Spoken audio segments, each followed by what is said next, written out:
Hi, this is William Ramsey. Welcome to William Ramsey Investigates. On tonight's show, I have a very special guest who just published a new book. His name is Jasun Horsley. I've had a couple of interviews with him in the past. His new book is titled Divisive Kings: How Socialism, Occultism, and the Sexual Revolution Engineered a Culture of Abuse. It's a 2-hour discussion. This is the first hour. Both hours can be found on my YouTube channel at William Ramsey Investigates. Thank you for listening. Hi, this is William Ramsey. Welcome to William Ramsey Investigates. On tonight's show, I have a very special guest, a returning guest. His name is Jasun Horsley. He's just published a book titled Divisive Kings, and it will be the third time he has been on my show. We've done other shows in the past regarding his other books, the titles of which we did a show about John DeRuyter, who was a kind of mystical guy he was in Canada. And let's see, Jason. I had that link ready. Now I don't have it. Oasis. The title of the book is Dark Oasis, The Self-Made Messiah Unveiled. So we did an interview on that. We also talked last year, 2018, about his published book, Prisoner of Infinity, UFOs, Social Engineering, and the Psychology of Fragmentation. And just this year, published on Amazon, January 1st, is again, Divisive Kings: How Socialism, Occultism, and the Sexual Revolution Engineered a Culture of Abuse. So, Jasun Horsley, welcome to the show. Thanks, Bill. Good to be back. Awesome. Thanks for being here. A great book, by the way. Really enjoyed it. Loved it. Another one of your many great books. And maybe we can just get started about how you kind of conceptualized this book and where the kind of seed of writing this book came from. Well, there were two C's, really. I mean, as you know, there's two parts to the book, and hopefully they do come together and they make a coherent whole, but they are quite separate at the same time. And the first part, Occult Yorkshire, is based on investigations into my family history and how that led me into a whole can of worms relating to the Fabian Society and psychosocial, psychosexual engineering. So try and coin new terms there because it's a mishmash of these different areas of research and social manipulations, and centering around, as well as my own family history, Jimmy Savile as a kind of microchipped eel, if you will, that wherever Jimmy Savile goes, you know that you're going to encounter these networks of power because he was so closely affiliated with that.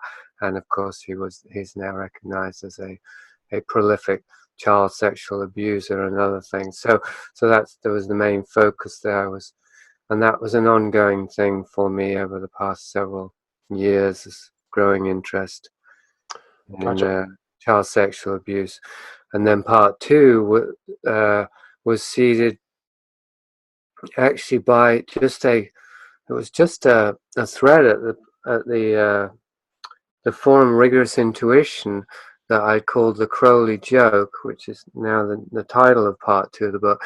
It was about this supposed joke that Crowley made in Magic Theory and Practice about how he sacrificed a child at regular intervals for 25 years. I forget the exact specifics of it, but it came out at thousands and thousands of supposed child sacrifices, and allegedly the official version of that was that he was just joking and he was talking about masturbation.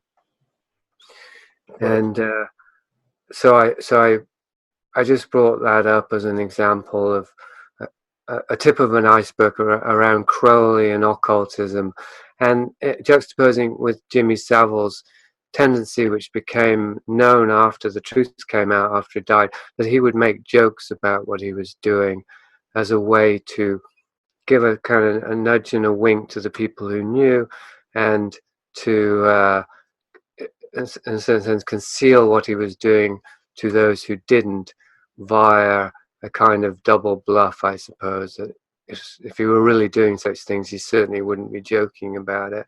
But it turned out he was doing them, and he was joking about them. And I think I discovered the same about Crowley. Maybe not literally in terms of child sacrifice. I didn't find any evidence of that, but certainly the equivalent in terms of atrocities that he just concealed with this supposedly mischievous, malevolent humor.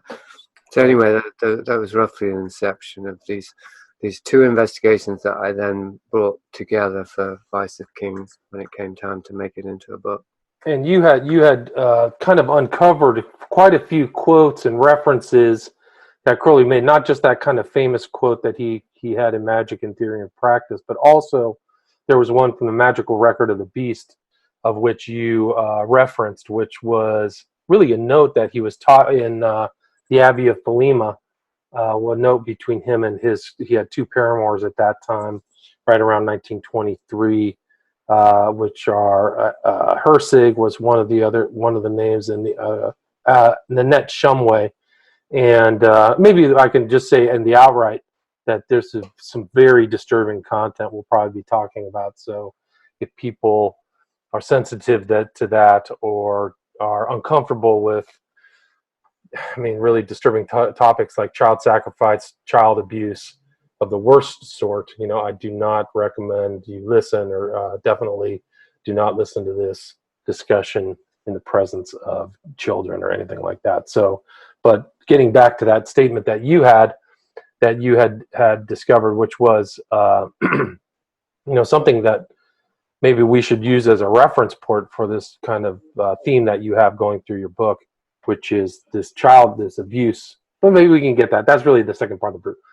I think maybe we should start with not just the inception of the book, but how you kind of couched your investigation from your own past, which, you're growing up in Yorkshire, but also being the grandson of really a British business magnate and his connections. Maybe you can talk a little bit about that.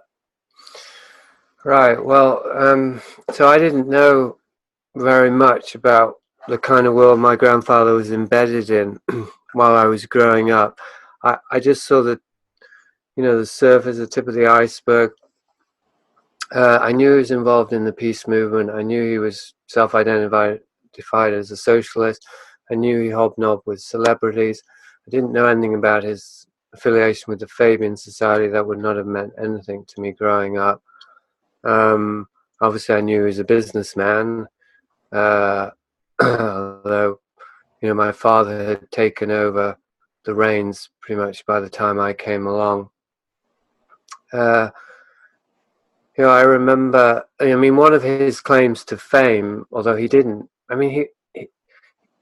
he didn't, actually he de-emphasized his social influence in many ways. In other ways, he seemed like he was quite proud of it, and he was a bit of a name dropper and things of that sort. But in other ways, it turns out that he de-emphasized or he downplayed it. But one of the examples of how influential I think he was the CND, the Campaign for Nuclear Disarmament, was an early peace movement in the 50s and the 60s in Britain. Maybe it started in the 60s actually, but very early 60s if so. And the symbol for the Campaign for Nuclear Disarmament is it's now on Craigslist. They've kind of co-opted it, but that three-pronged thing, the peace symbol, everybody knows it still, even from the 60s, right? That was actually just co-designed by my grandfather. Interesting. And his name was Alec Horsley, correct? Alec? Yeah, Alec Horsley. And he was born of seemingly working class roots, but I'm not so sure I believe that anymore. He went to Oxford and he went to Nigeria as a district officer. And the more I looked into him, the more I saw how he was rubbing shoulders with the very elite, the British elite, including chairman of the Bank of England and somebody who went on to host the Bilderberg meetings in the early days of the Bilderberg. So, definite high-powered players. And that was all quite surprising to me to realize just how connected he had been. And as I say, I just picked up a very superficial thing here, but with the example, the CND thing, like I was an early proponent of CND and peace, and I would wear the CND badge. I didn't even know that he designed it. It's weird. You'd think he would have said, "Oh, I had a hand in that." But the reason I wore it was that when he saw me wearing it, my grandfather would give me £1, and I was a very mercenary kid, and so I had that mercenary incentive to pose as a peacenik, even though I didn't really feel that strongly about it. But I would accept the bribes from my grandfather, and looking back, it does seem like a kind of microcosm that he would be that cynical, and that I would, about the whole thing.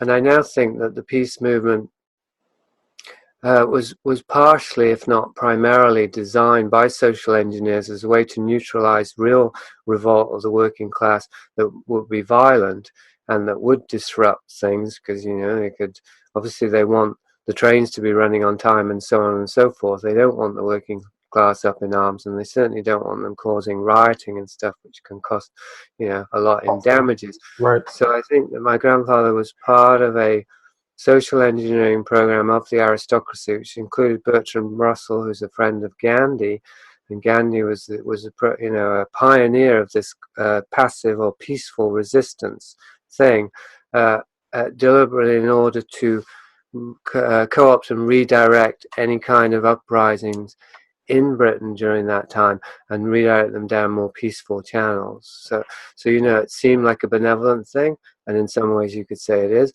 But you can also see how it was serving the interests of the ruling class. And I think that was the case with my grandfather throughout.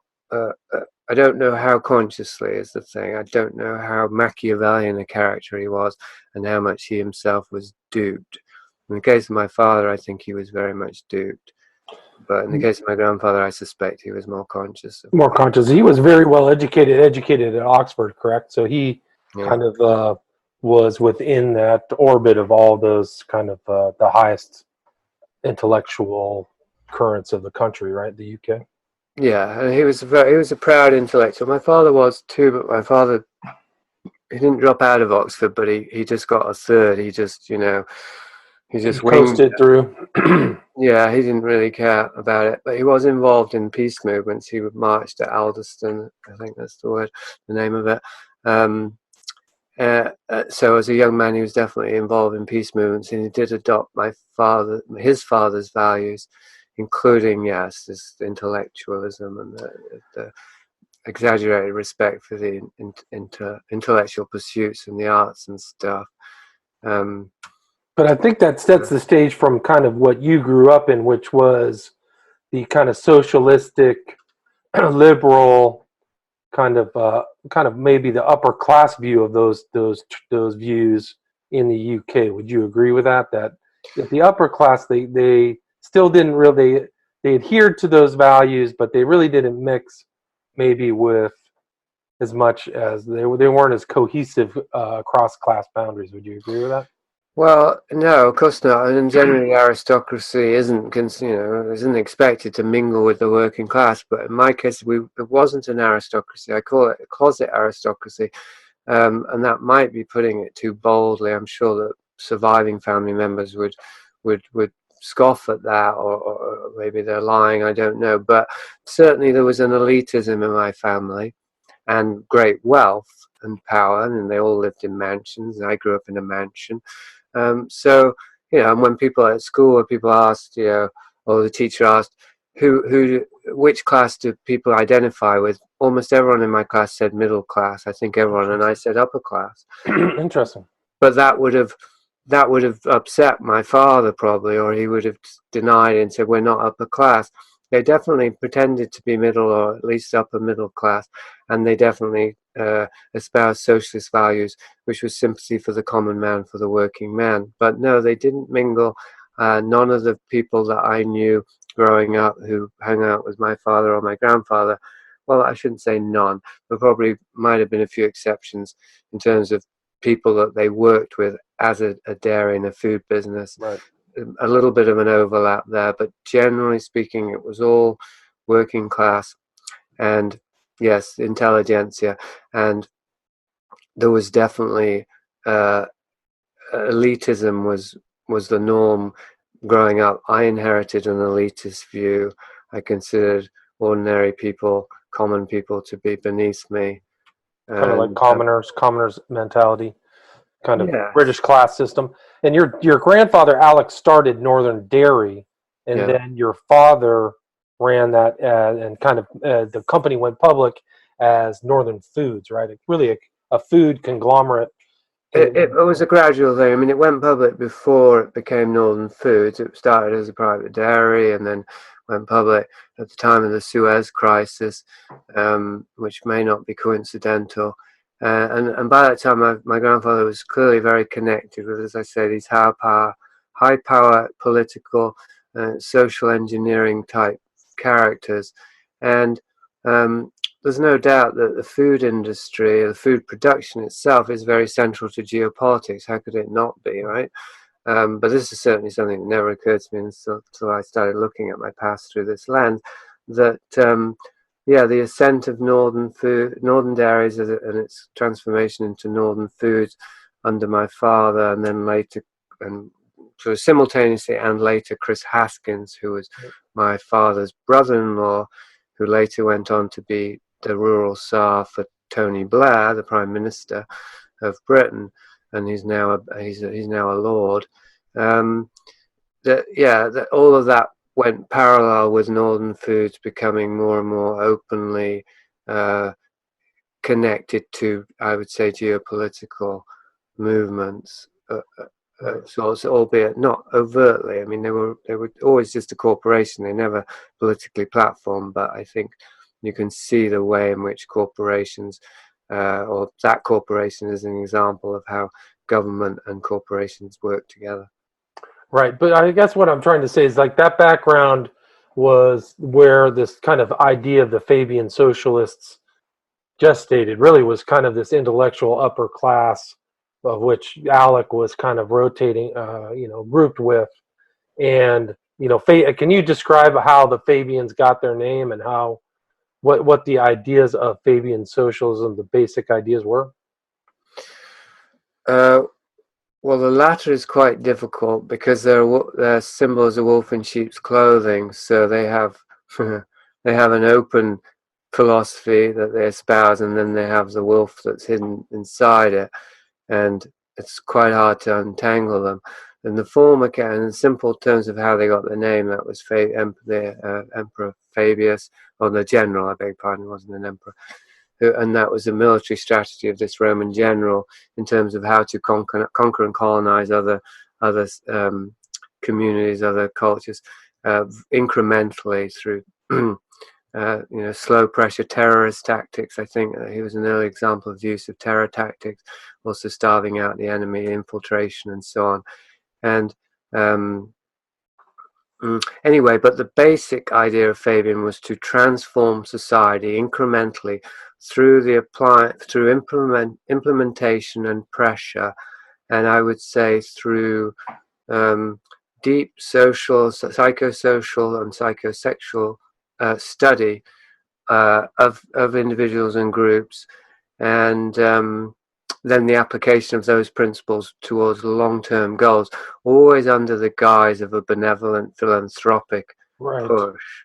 So, Right. so one example I give in the book, as you read, is Bertrand Russell. Although I don't think he self-identified as a Fabian, he was definitely on the same team in terms of contributing to these agendas, and he wrote quite a bunch of books, and he's known to this day as a humanitarian, as a philosopher, albeit an atheist philosopher, but one who is a humanistic kind of philosopher. But if you look at some of his work, such as the Scientific Outlook, which I analyze in the book, you can see that under the guise of writing a cautionary analysis of where society might be going if we don't watch out, he's basically presented a blueprint for how to direct society in order to attain these ends, a blueprint for a future society that ostensibly he's warning the reader about.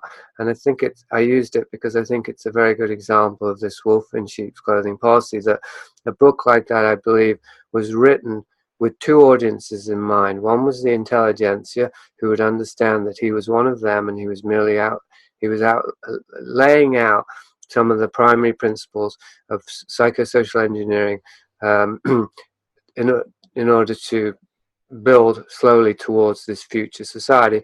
And then the second audience was the masses, most of them wouldn't read Bertrand Russell, but still, the students and whatnot who weren't part of the elite, who would take it as a cautionary tale. Right. What was the title of that book again? A Scientific Outlook. A Scientific Outlook. That's right. Yeah. So that's one example of that. The Fabianism. I think, and you put some interesting quotes from John Taylor Gatto's book that are interspersed throughout the beginning of those chapters, that describes that even American educational systems are Fabian. I mean, he references that kind of Fabian ideal through the American educational system, right?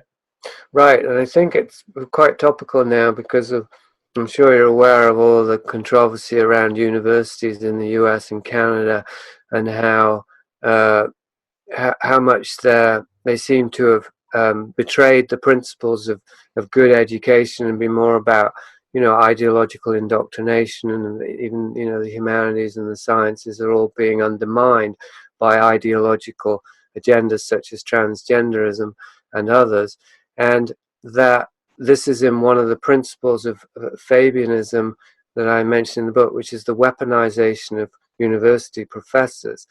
And it's also a good example of how Fabians work. They infiltrate positions of influence within society with their own agendas, and then they use those positions to, having infiltrated the institution, to then infiltrate the policies, or shape and influence the policies and the ideologies and the methodologies of a given institution towards these hidden ends of Fabianism, which one of them could be summed up as destabilizing society, fracturing the family unit in order to be able to remold society along more overtly scientific lines, such as outlined in Aldous Huxley's Brave New World. I mean, that's a very simplified blueprint, I think. Right, but I mean, I think that's an interesting strain within the kind of Fabian socialist, is that there is a goal of a scientific reordering of society, but not necessarily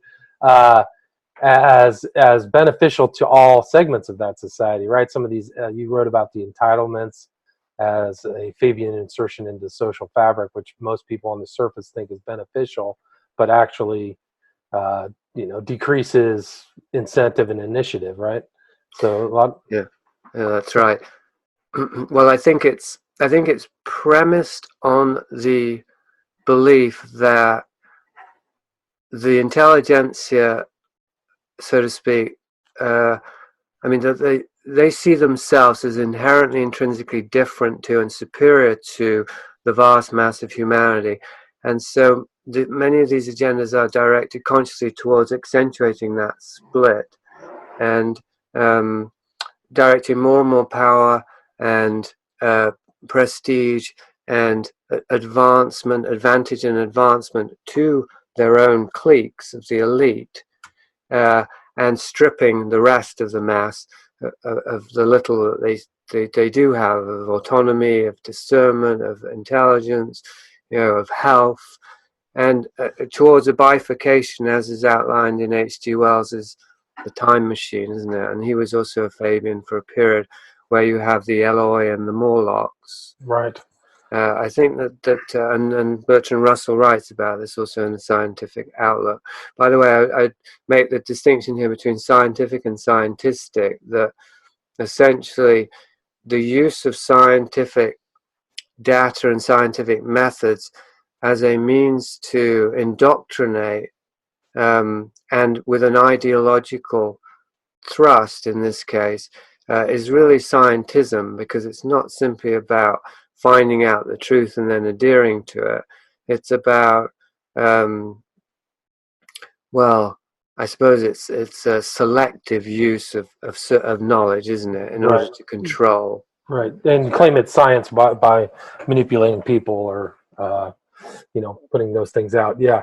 I thought what was of particular interest, the thing that when you referenced that David Rockefeller did his senior thesis on Fabian socialism at Harvard, titled Destitution Through Fabian Eyes. And it's this idea through the Fabians, as you talked about, as the Jesuits of socialism, that they're co-opting both sides of the political spectrum. So they're trying to get in. And I found that to be very interesting because you can kind of see the modern political, post 50s, post World War II, modern political environment is really being dictated by the Rockefellers. All these people are associated with the Rockefellers, both the left and the right, whether it's Bill Clinton or the Bush family. It's pretty remarkable.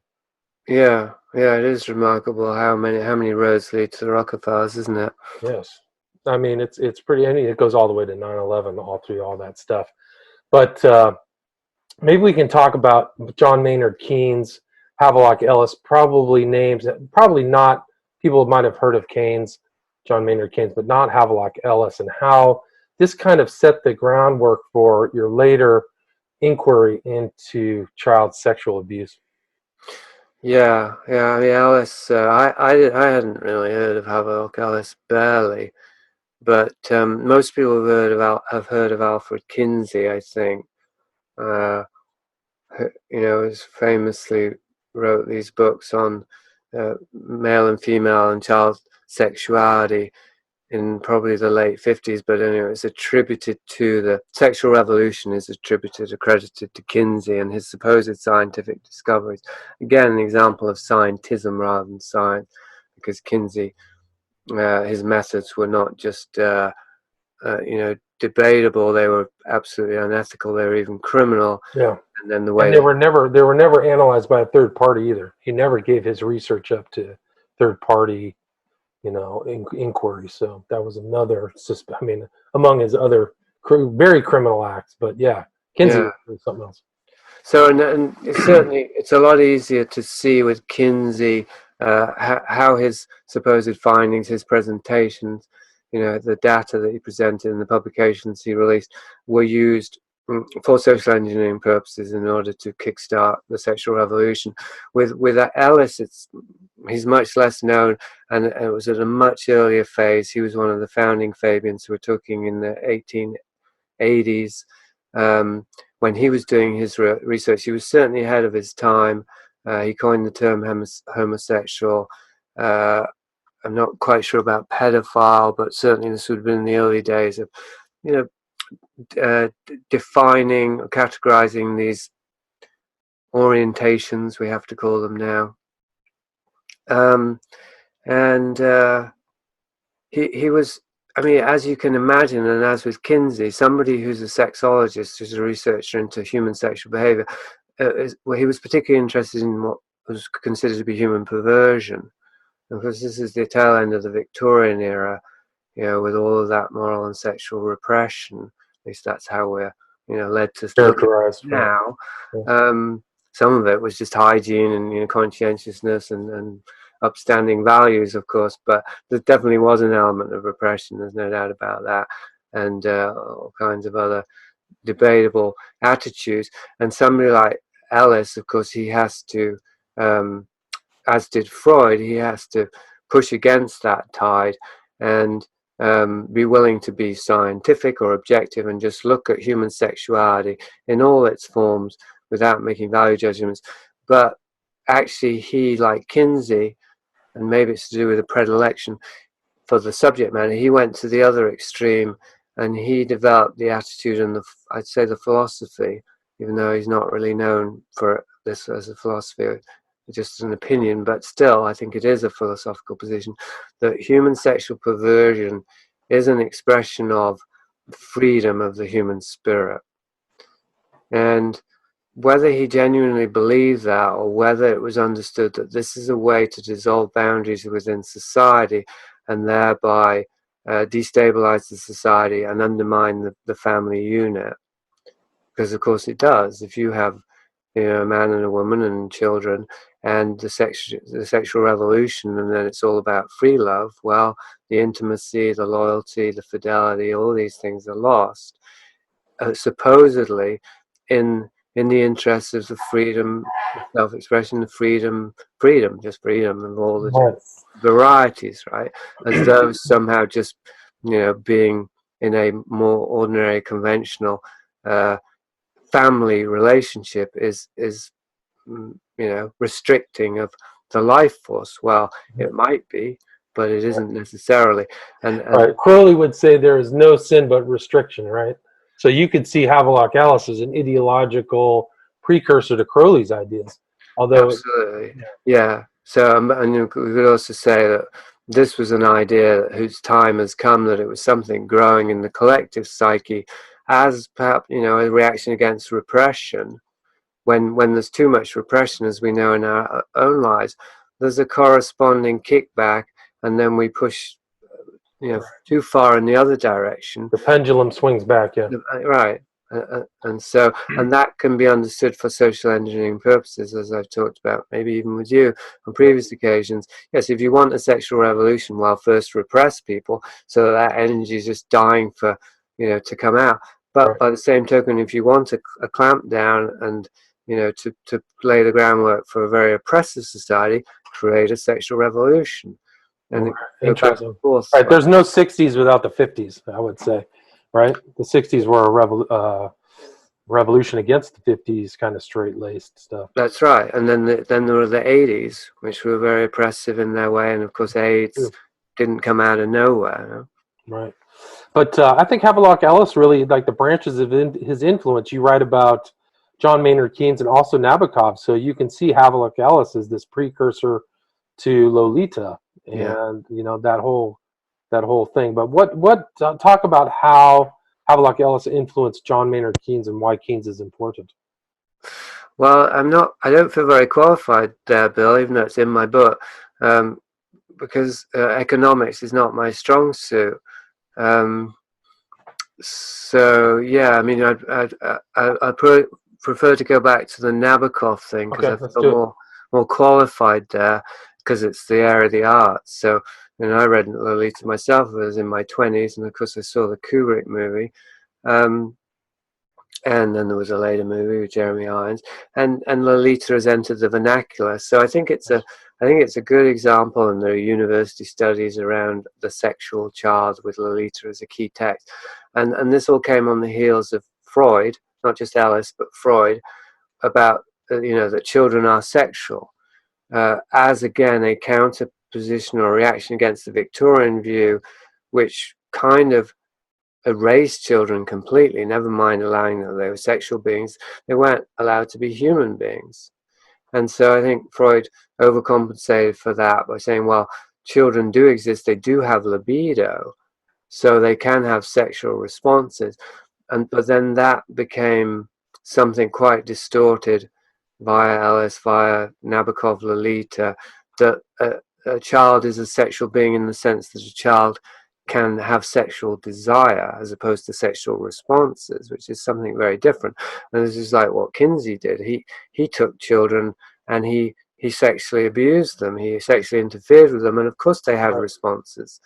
And not only that, I mean, not only did he force responses out of them, but he misinterpreted, probably deliberately. If they were crying and panting, he'd said that was a sexual response as opposed to a response of grief, fear and terror, trauma, right? Just absolute terror. And I mean, we can get into the details of his experiments, but they are like Nazi level, terrifying, non-consensual abuse of infants. Really, it's really infant abuse. Which I mean, I don't know what the term is, infant abuse or something like that. But yeah, Lolita is an interesting point because I've been reading some of the inside stuff about Kubrick, who was pals with Arthur Clarke. Both of them worked on 2001, but both of them have a pedophile history. Arthur C. Clarke's was very obvious and written about in British journalism. It was pretty much suppressed, but he was in Ceylon, now Sri Lanka, having a ping pong. he actually financed a ping pong place where he would then find boys and pay them money. And there's a ping pong thing within Lolita, and Kubrick apparently was having sex with the Lolita girl, that he was abusing her. That's how she got the role, and that's why these themes of pedophilia go from Lolita to Eyes Wide Shut. So the end of Eyes Wide Shut and all this other stuff. And there's actually a hint of pedophilia, of sexual abuse in The Shining, that the father was sexually abusing the boy, not just broke his arm, but there was a hint of like something worse. So where did you hear that about Kubrick and the Crazy Days and Nights? Crazy Days and Nights reported him as having a very extensive child porn collection, and that he was a pedophile. I can send you the link. And I mean, granted, you got to take that with a grain of salt, but you can see the current of that issue suffuse and go through Kubrick. So. Well, I'd definitely be interested in that. And Crazy Days and Nights does seem a more credible source than others in terms of being an insider. So yeah, do send me the link. I do want to point out, as I do in Vice of Kings, that there's a danger. Again, it's a bit like the pendulum, but it's also part of the social engineering trap, I think, around pedophilia, which is there's a danger of using the term too loosely. So in the case of Clark, he may have been a pedophile, but he was technically, what we know, he was a pederast, which pederast. Okay. He had sex with young boys or whatever. It's difficult, the terminology, but as in probably around 12, 13, 14. So I think technically that's a hebephile or a pederast.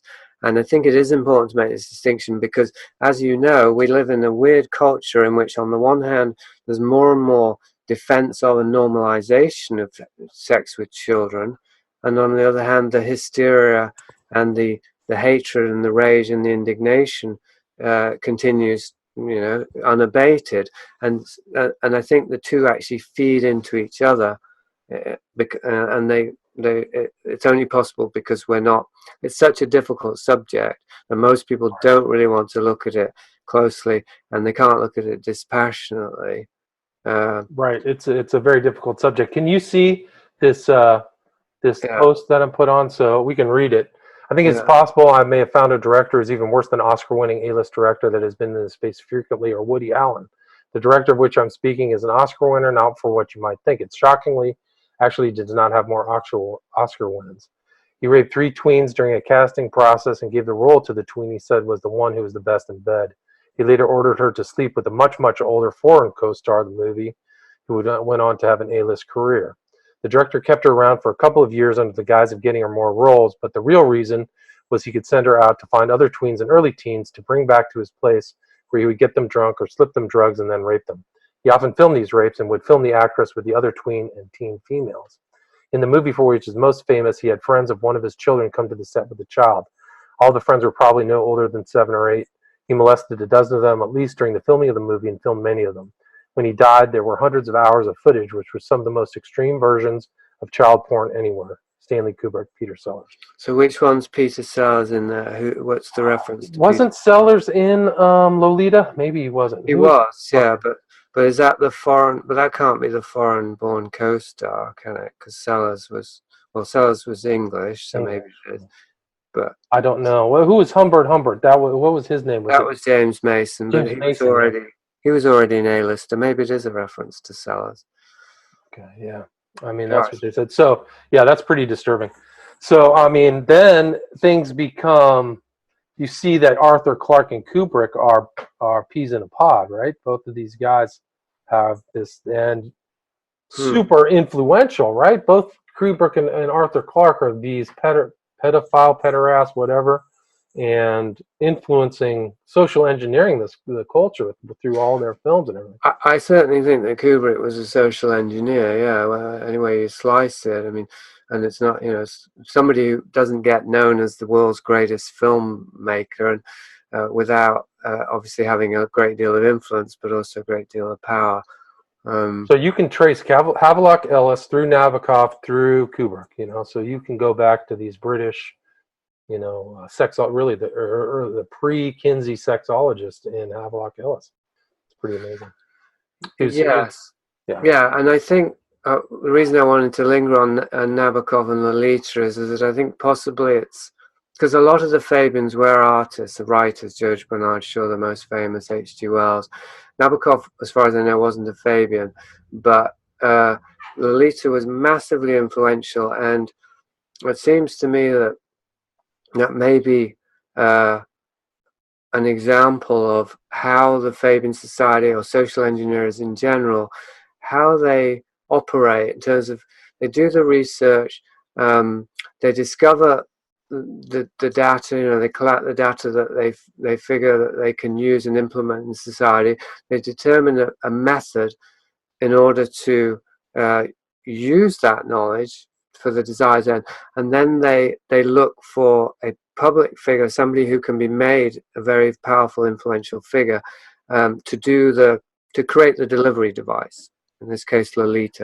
Like, if you think about Lolita, it even, as I said, brought a word into the language. It kind of opened up the collective psyche to this idea of the sexualized child. Okay, Lolita wasn't a total child; she was 12, no. Right. But the main thing about Lolita was she was more of the seducer than the seduced. In the book, right? In the book, Right. That's the way it's yes. portrayed. Yeah. Yeah. I mean, but still, it's still like it's still scandalous. It's still pedophilia, right? Well, I mean, it's still trauma. It still generates trauma, and it's. I mean, it's, as I say, it's very complex, the whole thing. But when I grew up, the Lolita, it's a sexual idea. I mean, I didn't think this book is about a child who's being abused, and there's that it's about trauma and it's a tragedy, Grooming and all that stuff, right?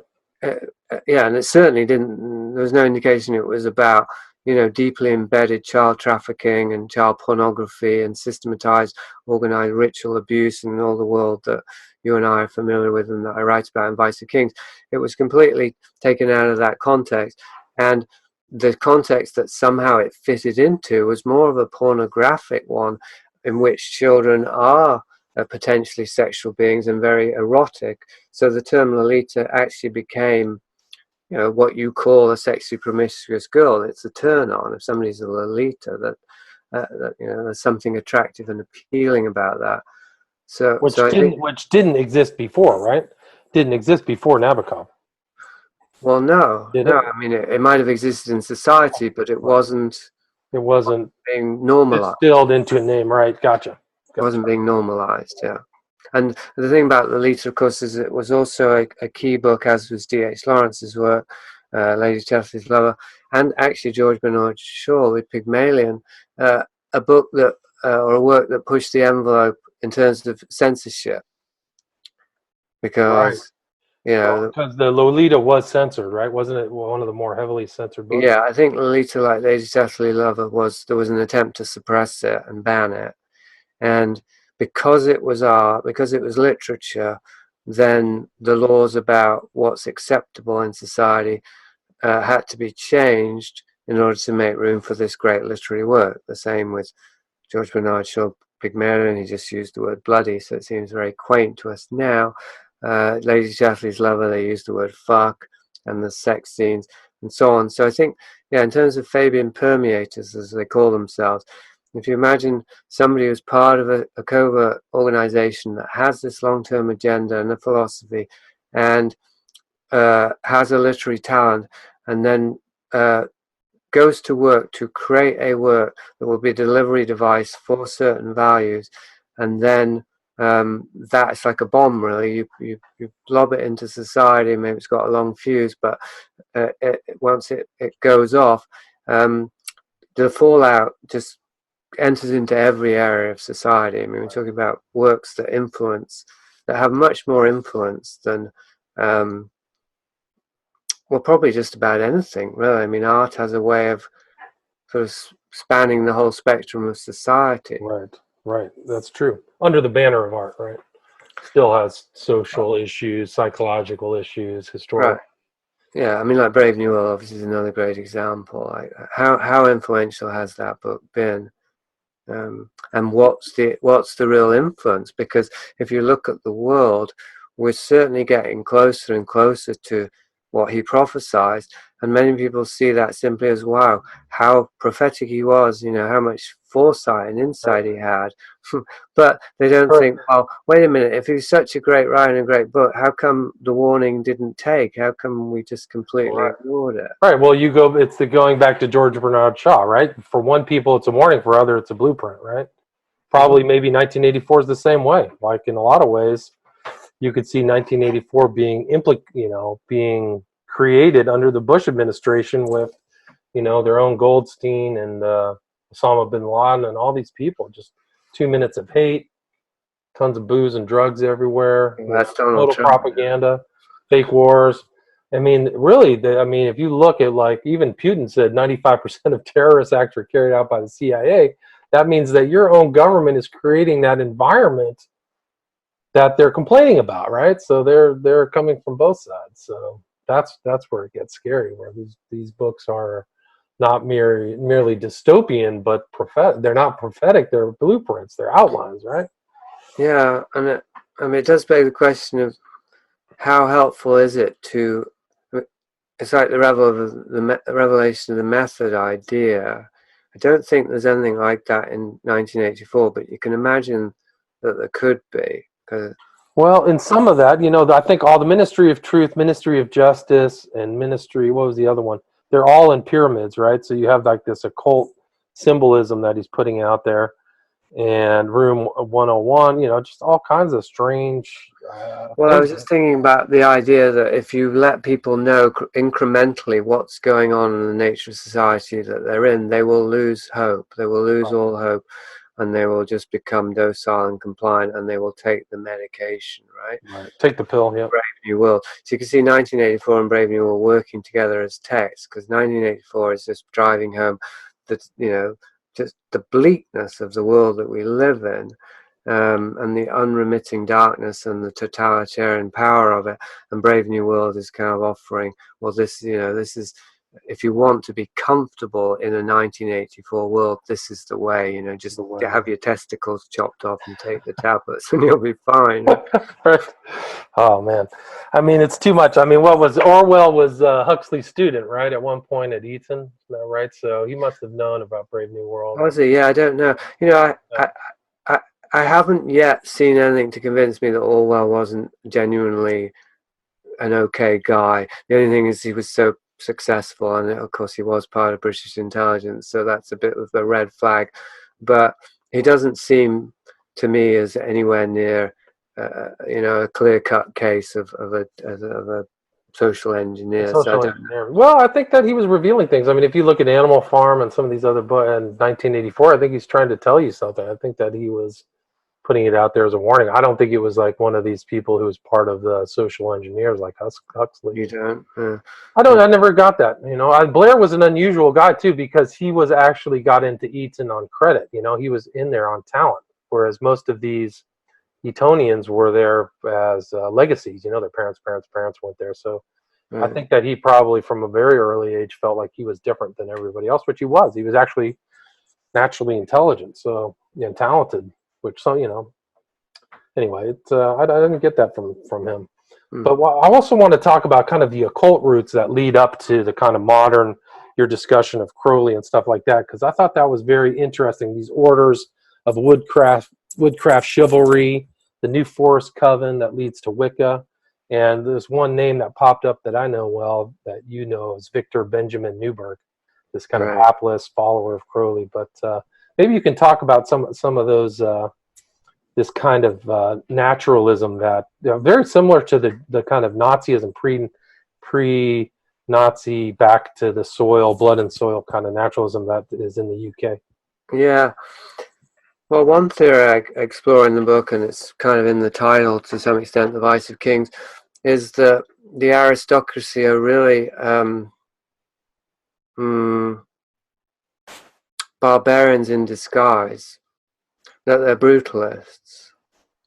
They have very brutal values, very primal values, and very brutalistic child-rearing practices, and in a very coarse behaviors. I mean, you see this in the old movies about Henry VIII or whoever, or Roman emperors. They're incredibly coarse, self-indulgent, hedonistic, decadent, obviously violent, sexually lewd, no real refinement. And yet we have this idea of the aristocracy as the most refined of people, and I think this is the wolf in sheep's clothing, another example of this. But I think there's also a problem, because if the ruling class do have to assume an air of refinement, and part of it I think is an understanding of mimesis, is that if you rule people, they're going to admire you, and then they're going to want to imitate you. So if you're openly barbaric and brutal, they will imitate that, and you don't want that. You don't want your masses to be, savage, violent, uninhibited, unrestricted, fearless warriors. Right. You want them docile. It's the opposite of what you want. So there's two reasons to conceal your nature. One is so that you can appear benevolent and not generate too much hostility. But the other is mimesis, that if people imitate you, then they'll imitate your pretense, your cloak, which is to be very refined and a bit effete and a bit feminized and quite passive and overly civilized. But the problem with that is that, well, one thing, if you're constantly pretending to be something, you can end up becoming that. And the other is that your children will also imitate that, because you've got to be in public with your children some of the time, or a lot of the time even, and so they won't know necessarily that you're pretending. That will create a split in their psyches as well. But I'm thinking all this for the first time, so it might be a bit chaotic. But then how do you counteract that conundrum, in terms of, you want to raise your children to be brutal, barbaric leaders, so that they can continue to rule in your stead, but you've also got to maintain the illusion that you're not this way. And I think one of the things they came up with, in order to, obviously this relates to the hidden underlayer of these groups and these organizations in our society in terms of organized ritual abuse. That's when they create a space that they can be truly barbaric within, and their true colors show. And you can also see how it would become more and more exaggerated. Like, the more you have to pretend in your life, Jekyll and Hyde, the more kind of wild and unadulterated it becomes when you can finally let it out. But I think they also, beside that, which would have been going on with the children as well, brutalizing the children and initiating them into brutal rituals. Fox hunting would be an overt example, of course. Boarding school is probably another one, Right, boarding school. Yeah, I was going to say, you've got to come up with socially legitimate ways to toughen up your kids. And so, boarding school is one. But this is where the nature thing comes in, and I think it's interesting, because we've really inherited it as a culture and as a collective, the whole natural values thing, and that intersects obviously with Wicca. It's about paganism worship, nature worship, but it also intersects, as I say, with barbarism, whatever the word is, and real primal behaviors. And so I think they came up with particular schools and particular, what you call them, regimes or movements, like the camping movement that I write about. The school I went to, Abbotsford, was a lot of outdoor things, a lot of nature. It wasn't nature worship per se, but as you read, the symbol of Abbott's home was a 5-pointed star. Yeah, it's a pentagram, upwards pentagram. Right? Yeah, the upward pentagram, and drawn very much in the way of the witchcraft with the overlapping lines. And I was quite astonished when I saw that, because I wasn't aware at the school of that symbol, and I wasn't aware that I was part of what I later discovered as this large scale promotion of and development of a certain value set that seemed, again, specifically for, I think, again, you got the two versions. You got the one that's for the elite and the aristocracy and their children, as a part of the training, the conditioning, so that they can be prepared to rule. Right. And then you've got the sort of anesthetized version, which is just not for everyone because you need. Right. Well, It's like the difference between the Boy Scouts and the Bohemian Club.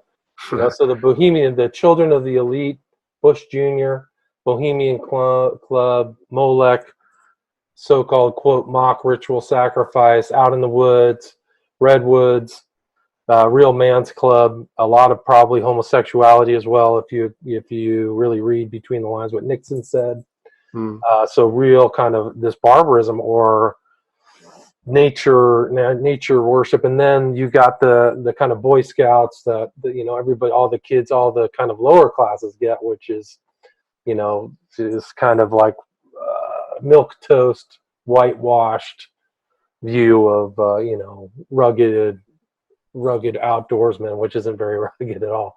But you can, I mean, what goes on at the Bohemian Grove is off the chart. I mean, the Bohemian Grove is a offshoot of the Bohemian Club, which goes, which is downtown San Francisco, and it goes back to Bohemia, which I think is in present day Czechoslovakia, right? So I don't know actually. I think Bohemia was a place, but it was seen as, I think, what you're talking about. If my understanding is correct, Bohemia was this kind of more paganistic culture that doesn't exist anymore. But yeah, it's I mean, I think that here in the States, when I was reading your book, I was just looking. You kind of take this very UK view, and I was just transposing, like, okay, this is exactly what's happening in the United States. All right. Hi, this is William Ramsey. Welcome back to William Ramsey Investigates. This is hour 2 of my discussion with Jasun Horsley, author of Vice of Kings. We the first hour we kind of just did a general introduction to the book, but we're going to kind of move forward into kind of some more disturbing material about Aleister Crowley and kind of tie in the intro to the latter part of the book, which covers Crowley. But maybe we can just get started kind of about some of the more disturbing things that you came across about Crowley, and not really having to recite exactly the really disturbing details of what Crowley was talking about at the Abbey of Thelema, but maybe we can just talk about that. Well, I mean, what I set out to do with part 2 of the book was just put together as much evidence as I could find for Crowley's complicity with stuff. And it all began via an exchange with Peter Lavender around the infamous joke that Crowley makes in Magic and Theory and Practice about sacrificing children, the supposedly coded reference to masturbation. And so the first place I started was Crowley's actual writings. And as you know, there's this infamous passage in the Magical Diary of the Beast, which I didn't know about when I was first exchanging emails with Peter Lavender around the subject. Somebody posted in the comment section of my blog that passage, and so I managed to get a PDF of the Magical Record of the Beast, and I didn't read it cover to cover because it was too grueling, but I skimmed the whole thing, and I read a lot of what seemed to be the significant passages, and I also did searches and whatnot, and there was an awful lot of passages. Have you read the Magical Journal? I skimmed through it as well. It's really hard to read in detail, so really? I think it was one of the things that I definitely missed about Crowley in my research of his. I had the book. I do have the book. Mm-hmm. But that passage is very interesting. Even the page preceding and the page after are both.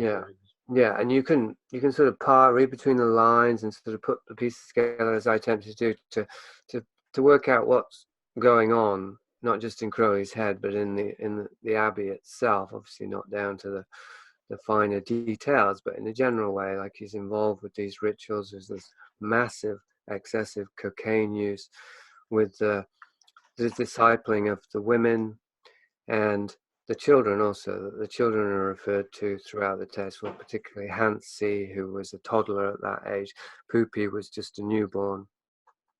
There's a clear indication that he was giving well, I shouldn't say clear. Nothing's very clear around Crowley, which is why it's possible for two researchers, myself and Peter Lavender, giving benefit of the doubt to Lavender, which I'm inclined not to really, but let's do it just for a moment, to have completely different points of view, to look at the same material and come away with almost opposite points of view.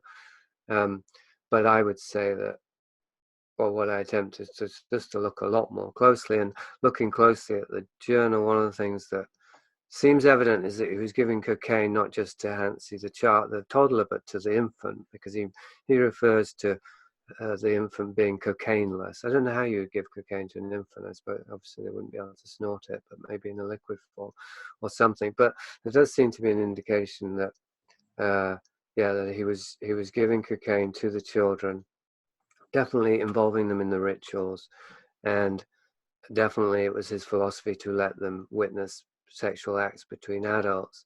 So we've got all of that is factual, and it's somewhat referred to factually in the journal. And a lot of the journal, as you know, is just ordinary journaling, like got up, did cocaine, my nose is bleeding from too much cocaine, and so on and so on, and minutiae, descriptions of minutiae of rituals. Right. But then there are these passages, like the infamous one, where he goes into much more poetic language, and it's not clear whether he's actually reporting something that happened, something that he wants to happen, something that he's planning, or a fantasy. And the journals are edited by, what's his name, John Simmons, Right? His literary executor, yeah. And Kenneth Grant, and some of the footnotes are quite. There's a detail there, and they'll explain it, make it clear to the reader what's going on there. But then other passages, such as this one, which for the listeners who don't know, is Crowley describing how he's torturing his infant daughter for the pleasure of his woman, of the child's mother. So a sadistic sexual torture ritual. There's no footnote for that. There's nothing, to say, we know that this didn't happen, that this is just one of his drug-addled fantasies because ... And there's lots of things like that. I found the passage where he says that he fiddled a couple of kids in town. And was it fiddled or diddled? I forget now. I don't know. I don't remember seeing that one. Yeah, it's just a passage. Again, there's a list of ordinary things he did that day, and then he says, ran into those urchins again and diddled them. Or fiddled them, I forget which, but either way, it's like WTF, I think that needs a footnote. What's he referring to there? Who are these children? And you couple that together with the Purian, or I say Purian, that are often dismissed as the Purian articles in the British press during this time. Hitler, Crowley being kicked out of Italy towards the end of this, the rumors about a baby going missing, the rumors about child sacrifices, and so on. It's quite remarkable that how successful Crowley apologists and biographers have been in somehow divorcing these two things. Like all of that was just hysteria around Crowley, and all of the passages where Crowley is actually referring to any of this stuff is just Crowley shit stirring, even though he pursued legal action when the press did start to report stuff about him. So it's not as though he actually wanted people to think or to know that he was up to that. And yet, as you know, in today's time frame, it's very hard to find a Crowley scholar, period, actually, but to find a Crowley researcher who will look at any of this stuff. Or, I mean, either they don't know about it, or they say they don't, or they will dismiss it like Lavender did as I say, just Crowley shit stirring, and there's no basis for it. Well, as I show in the book, there is a lot of basis for it. Not just if you look at the material itself, all of the different testimonials, including Crowley's, it's quite persuasive that something, very criminal was going on.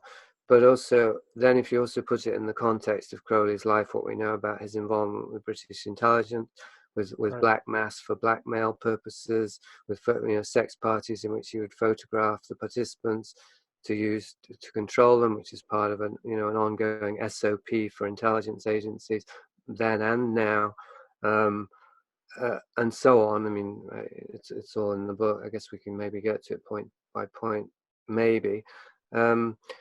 It's really overwhelming once you put it all together. I think. I know you would agree, but of course you and I definitely agree. Let me read to you from Liber 66. This is Liber Stella Rubae, line, let's see, 21. Then again, the master shall speak as he will soft words, and with music, and what else he will bring forward the victim. And he shall slay a young child upon the altar, and the blood shall cover the altar with perfume as of roses. Then the master shall appear as he should in his glory. So, like, you're sacrificing this child to think. So, there's other references through Crowley that, about child sacrifice. Yeah, and so I mean that's the Stella Rubae, is that right? What you Correct. just read? Yeah. So I only even found that because during my exchanges with Lavender, well, actually I can't remember the exact chain of events, but I definitely found out about the Stella Rubae because it's in one of Simon's books, the sequel to the Necronomicon. It refers to the Stella Rubae and the secret ritual of incest, and how incest is central to, and the vagina denti, and the centrality of a forbidden vagina, as in a forbidden female, in that specific ritual, and in occultism in general. And well, for people who don't know, Simon is reputed to be Lavenda's nom de plume, a pseudonym that he used for the writing of the Necronomicon, which is mentioned. It's a book that's mentioned in the works of what's this guy's name? The writer of what's the guy that they researched that Lavenda's written books about? I can't remember. Kenneth Grant. No, not Kenneth Grant. Oh well, it's by H.P. Lovecraft. So he actually kind of wrote a book based upon a fictional book, right? That's right. Yeah, it is convoluted. Probably most of your listeners will be familiar with it, but yeah, H.P. Lovecraft, obviously famous horror writer, who wrote about this book called the Necronomicon in his fiction. Simon Peter Lavender, in the 70s in New York, supposedly found the true Necronomicon that Lovecraft was referring to, but it was all a literary hoax as far as we know. And it was introduced by Simon, who nobody knew who it was. And then there was this supposedly ancient text, which is the Necronomicon, which is now a massive it's been a bestseller for decades now. You'll find it in any used bookshop. And so there was this occult revival in the 70s. Right. Lavender was quite near at the centre, really, with the Magical Child bookshop and so on. And he was certainly, as acknowledged, being a friend of Simon. But people who knew Lavender at the time have been on record as saying, yes, Lavender was Simon, as in if Simon had a public appearance, Lavender would show up. Now, Lavender can say, well, I was just fronting for Simon because he did, blah, blah, blah. There's all kinds of ways to spin it. Well, he supposedly, Simon gave a talk on Coast to Coast. Have you ever heard that? Yeah, the one with a voice. With a voice modulator. Yeah, but when you tinker with it, it sounds just like Lavender. It's Lavender's voice. Yeah. Yeah, it's more or less known. And then there's the copyright thing that if you follow the copyright in Necronomicon, it's the name of Lavender. So whatever. I mean, who knows? It's like Don Juan and Castaneda a little bit. Maybe there's a hidden master, an ascended master behind there, looking behind Lavender's front. But let's not even speculate about that. Certainly, for all intents and purposes, Lavender and Simon are one. Right. And so it was very significant to me that I found such a meaningful piece of evidence via Simon Lavender's own work in the Necronomicon, which was the Stella Rubae ritual. And yet this is the same Lavender in his arguments with me is saying that for me to really understand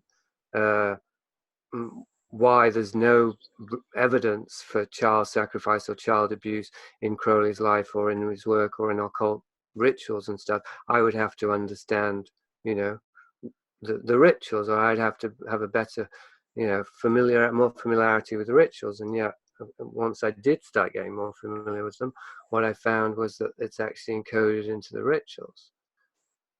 Right, it's encoded, yeah. Well, it's not even encoded. It's the one you just read. It's explicit. But, well, I mean, one of the arguments, as you know, that people make, including Lavender, is, oh, well, that's code, that's symbolic. Of course it wouldn't. Crowley never meant actually sacrifice a child.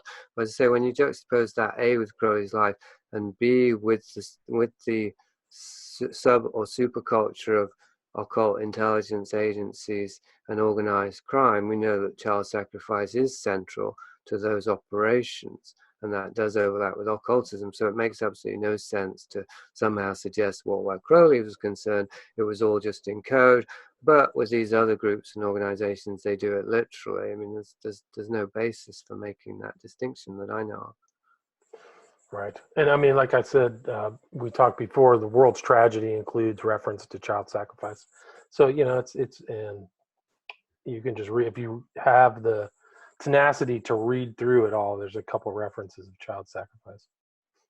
Yeah. So, I mean, one of the things that I point out in the book repeatedly, which I find significant in and of itself, is just how this evidence that in any other case, or if it was, I mean, I don't know who would be a comparison point. I mean, Julius Evola comes to mind, but somebody who's generally not seen as a sacrosanct figure, who hasn't been canonized, and who was really just who was being rigorously analyzed by impartial scholars.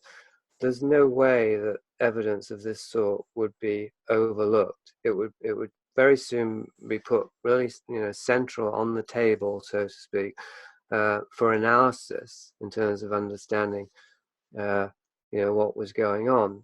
But with Crowley, the opposite is the case. Is that, like, I found that reference, I don't know if you remember it in the book, where Crowley, in Crowley's papers, according to the person, I forget his name now, but who had, his executor after Crowley died, who had access to Crowley's papers, according Simons, to him. yeah. No, it wasn't Simons. It was someone else. Wilkinson or Williamson, that one? There's another one.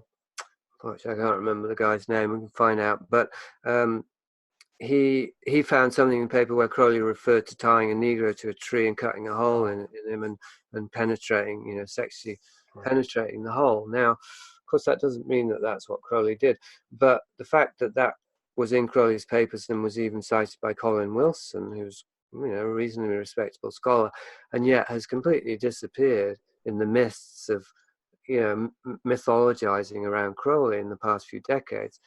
That itself, I would say, is very clear evidence that there's been an ongoing cover-up around crime. Well, one more thing, too, is the Book of the Law says sacrifice cattle little and big after a child, right? So there's child sacrifice that runs through there. It's not in magic and theory and practice. Right. But I'm trying to think who the executor was. Well, and needless to say, the Book of the Law is the holy text of Crowley's life and of Thelema now. And as I present in Vice of Kings, there's more than just evidence. There is this historical fact that there are cults who have sacrificed children who followed the Book of the Law, the Colin Batley one being the most infamous. Right. So we know that people do use the Book of the Law to form, as Thelemites, it is their holy book, and that they follow it to the letter in terms of sacrificing children. We know that's a fact. And it's it's like John Peterson always makes this comment about Marxists who say, well, it doesn't matter how many millions were killed under Marxism in Russia because they just got it wrong. It's our kind of Marxism is the good kind. It's like that with Thelema, right? Or Islam is the same. It's not the true Islam. It's not the true Marxism. That's what they always say, right? Okay, you can allow for a little bit of that, but to be utterly dismissive and just say, well, anyone who who thinks that Othello might reads the Book of Law and sacrifice children is just an idiot, and so they're irrelevant. It doesn't, it has no bearing. Is even more idiotic in my opinion. Because was it Francis King you were thinking of?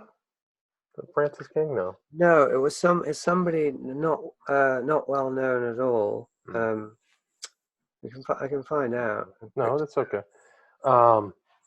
Yeah, so I mean, Crowley does have this thing. These people have excised it from the public, right? And they've always kind of distracted people from actually looking through and seeing those aspects of Crowley. But this thing, like Crowley's actions were, you in your book, you put him in the same chapter as Alfred Kinsey, who also was involved in just horrific infant abuse. Yeah. And I think, yeah. Well, Kinsey's research and all of his insights were, vicious. And they're both, we could say, equally central to the sexual revolution. Right, Crowley and Kinsey, yes, definitely. Yeah, and different stages. Obviously, Crowley was way before Kinsey's time, although they overlapped enough that they corresponded, I believe, although I don't know if there's any actual evidence. There's no actual evidence of the correspondence, but there is the fact that he coveted Crowley's diaries. Yeah. So he would have coveted the Magical Record of the Beast, but also these other diaries that he had. And he there's pictures of Kinsey at the Abbey of Thelema, where Crowley's abuse took place. Somebody told me that had been photoshopped, so I don't know. No, that has not been photoshopped. And he was there with Kenneth Anger. So Kenneth Anger has those pictures, and there's multiple pictures of Kenneth Anger tinkering with the murals that Crowley had made in the Chamber of Nightmares. So he was uncovering all of the painted over murals that Crowley had drawn in there. But that's not Photoshop. Right. There's an additional picture that I have that I can show you of Kinsey and Anger together in Italy, because they took a tour. They didn't just stop in in Cefalù. They went through some other places, and they were both Anger was homosexual, so they stopped in a couple other homosexual haunts. And what was the relationship between Kinsey and Anger? Do you know? Well, that's a good question, because there's films. There's a good documentary about Kinsey by Chris Pinto, the name of which is the Kinsey. I can't remember the full title. But in that documentary, it's clear that Anger is involved in Kinsey's, quote, experiments, unquote. And there's actually films taken by Kinsey of a naked Anger getting out of bed and, being involved in Kinsey, which, fits the profile of what Kinsey did, which is studied and recorded things of his, close social circle. So the relationship between Anger and Kinsey was, fairly close. Right. Well, as we know, Anger, he pops up all over the place, and all over, everywhere. He pops up in Manson. He pops up with Bouzoulet. He pops up with the Stones and Dryburgh, who you write about. He's everywhere. Pops up in the modern culture. James Franco, all these other. There's many directors pictured with him, and he's still alive. I know. He lives in Hollywood. And of course, he wrote those very popular books, Hollywood Babylon. My sister had those books. That's correct. Very popular. That was actually a banned book, and some of his stuff was banned. So I'm going to show you this photo of Kinsey together with them. Let's see, share. So this is a photo that not a lot of people have ever seen, but can you see that? Yeah. So that's Anger, skinny Anger when he had hair. Mm-hmm. Kinsey actually passed away within a couple of years of them being together, but they're clearly in Italy together. It's not shocked. Right. So, it's and Kinsey himself. I mean, Anger himself was kind of like carrying on that tradition. A lot of his films were sexually charged or homoerotic in those themes. Have you watched any of the Jack Parsons Love and Rockets? The TV? I have not. Have you? I just watched the first episode. It was bad. It was very poorly done, and but it was interesting. I mean, I had to watch a little bit at least as research, and it was interesting to see. It was very clear the way the template they were using was the the maverick individual genius who's in the system and kind of fighting against the ignorance within the system and finding a way to forge his own path and achieve his destiny as this great genius, right? And the occultism is part of that. As part, it's the context for his occult interest is again this eccentric genius who had these odd proclivities, but they're all part and parcel. Like even at the very start, his fantasy life is shown to be what's fueling his desire to achieve success, and build the rockets and get us into space and all, etc., etc. So it's definitely a glorification, and it's put in the context of individualism, the American dream, obviously space colonization. So it's like occultism really has been. I think one of the things we could talk about, and that I do address in the book, of course, it's kind of partly what it's about, is the way that occultism has been rehabilitated or habilitated. I don't know if it was ever. I mean, it's because occultism has always been a dark, forbidden thing, right? Within the Christian society, because it's always had this dark, sinister aspect to it. Yes. But even if we just start with anger, like he was a cultural icon, the Rolling Stones, and obviously not Manson. That was the Led Zeppelin, friends with Jimmy Page. Yeah, who bought Crowley's house and so on. So back then, even in the 60s, obviously occultism and Sgt. Pepper's Heart Club album and stuff, occultism was being, and then the Necronomicon was being introduced as something integral to the counterculture, essential to the counterculture.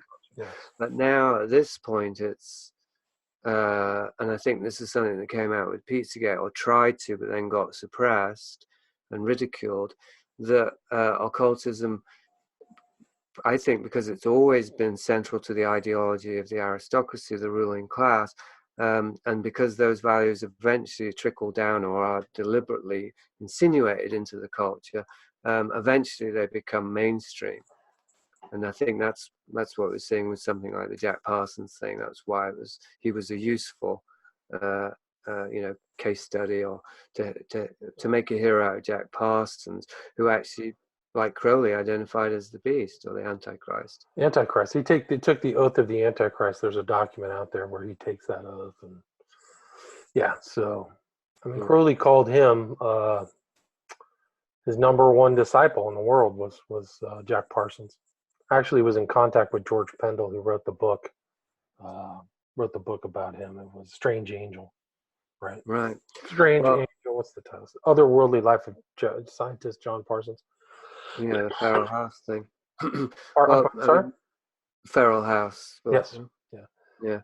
Well, it brings to mind Dryburgh as well, who I write about in part one of the book, who probably many of the listeners have never heard of, but Tom Dryburgh was a Labour MP, who was also homosexual, was associated with Lord Boothby, and both of them were associated with the Cray twins, who I write about quite a bit, who ran in the same circles of child trafficking with Jimmy Savile. And Dryburgh was a friend of Crowley's, and Crowley actually named Dryburgh as his world successor for a period, but it didn't pan out. Whatever, Dryburgh wasn't interested, but he hung out with Crowley. And in the meantime, Dryburgh was also trying to persuade Mick Jagger to run as Labour MP, and so that intersection is very clearly defined. But Dryburgh was kind of like an everyman. He was involved in so many things. He was involved with the Cambridge Five. He was a gossip columnist. He kind of knew it. He ran in underground circles, friends with Gore Vidal. And we talked about Simons, but when Crowley died, there's a sequence where Dryburgh goes back to the paperwork of Crowley and retrieves a copy of his oath. He made a kind of like a blood oath to Crowley that he would do it as well, and he signed it. And he wanted that paperwork back from Simons. So Simons writes about Dryburgh just showing up and taking his paper back. So he seemed to want to cover his tracks with Crowley. But yeah, there's pictures of Dryburgh. What was one of the Cambridge Five? These spies who spied for spied for Russia. But what was it? Burgess, yeah, Philby. Burgess, Philby, these guys. But Burgess, there's a picture of him. He actually traveled to Russia to chat with Burgess at one point. So yeah, But I mean, I think that he wasn't merely an MP. He was the head of the Labor Party at one point, wasn't he? Was he? I thought that he was. I thought that he had ascended to the head of Labor, but I'd have to check that Because out. isn't the head of the Labour Party would be the Prime Minister, so Okay, so I guess that's not the way it he works was the there. Prime Minister. He was very high up, yeah, for sure. But I mean, it's one of the things that is quite confounding while looking at this stuff is that these characters, they pop up here and there, and you realize, oh, they're not only influential in politics, they're also influential in the counterculture, the psychedelic movements, say, sexual research, sexual experimentation. They're in the music thing, they're hobnobbing, and it's like we have this idea about the ruling class that they're sitting in their mansions somewhere, kind of minding their own business, and maybe they're dictating policy and so on and so forth. But it's actually much more kind of it's like the Fabian thing of permeators. A permeator, the idea is that the carriers of the ruling class ideology, in order to really have a far-reaching and long-term influence, they can't just be sitting in their mansions, having their dark parties and discussing, Bilderberg style, discussing how to control the world. They have to permeate society, right. And that means they have to pass almost for like us. So even somebody like Dryburgh, who's an MP, but he also was a journalist, as you say, or a columnist, and his various activities made him seem like, not exactly one of us, but he was a celebrity. And obviously Mick Jagger, Kenneth Anger, Crowley, any number of these characters you could mention. It seems as though they're moving in two worlds. On the one hand, they're part of this cryptocracy, and they do have these secret events and parties and meetings and who knows what all else, right? But they also have this other life, maybe as what Atwill calls lifetime actors, where they're mingling with the culture and instruments of the culture. And if they're successful, if they're effective, they manage to create a persona or a character that seems to be a maverick. It seems to be a rebel type. And it's very deceptive, because they become cultural icons. They're seen. Well, it's interesting. One of my favorite lines from your book is you write this sentence: perhaps the hardest thing to imagine about the secret life of the cryptocracy is that it isn't a subculture at all; it's a superculture. So you can see all these figures really influencing intellectual history, and it's pretty remarkable. Dryburgh too. I think he was on the continent the beginning of World War II. Like, he was in very interesting places all the time. Yeah. But I mean, what else? Yeah, you talked about Colin Bately and Ian Watkins and Peaches Geldof.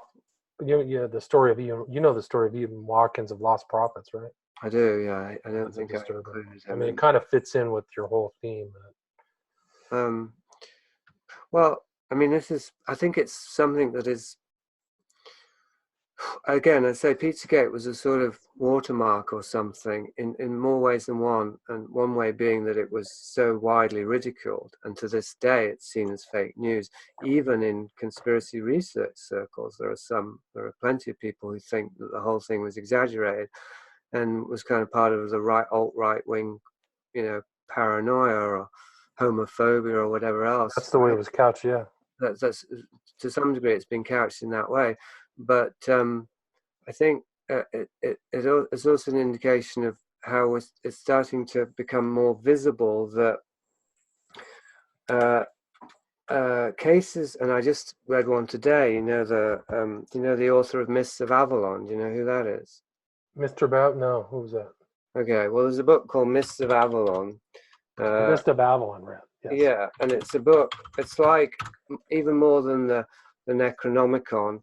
it's a book that you would just see everywhere. You go to hostels, you go to hotels, you obviously use bookstores. It's just freaking everywhere, that book, or it was in the 70s and 80s. I've actually seen that cover all over the place. Yes, that's what I'm saying. So anyway, that Marion Zimmer Bradley is the author, and it came out in 2014. I only just heard about it, that she was sexually abusing her children, and that her partner was abusing a lot more children, and that it wasn't an isolated incident. Like it was part of the culture, the kind of intelligentsia, bohemian elite circles that they were moving in. It was just part of that, again, this superculture.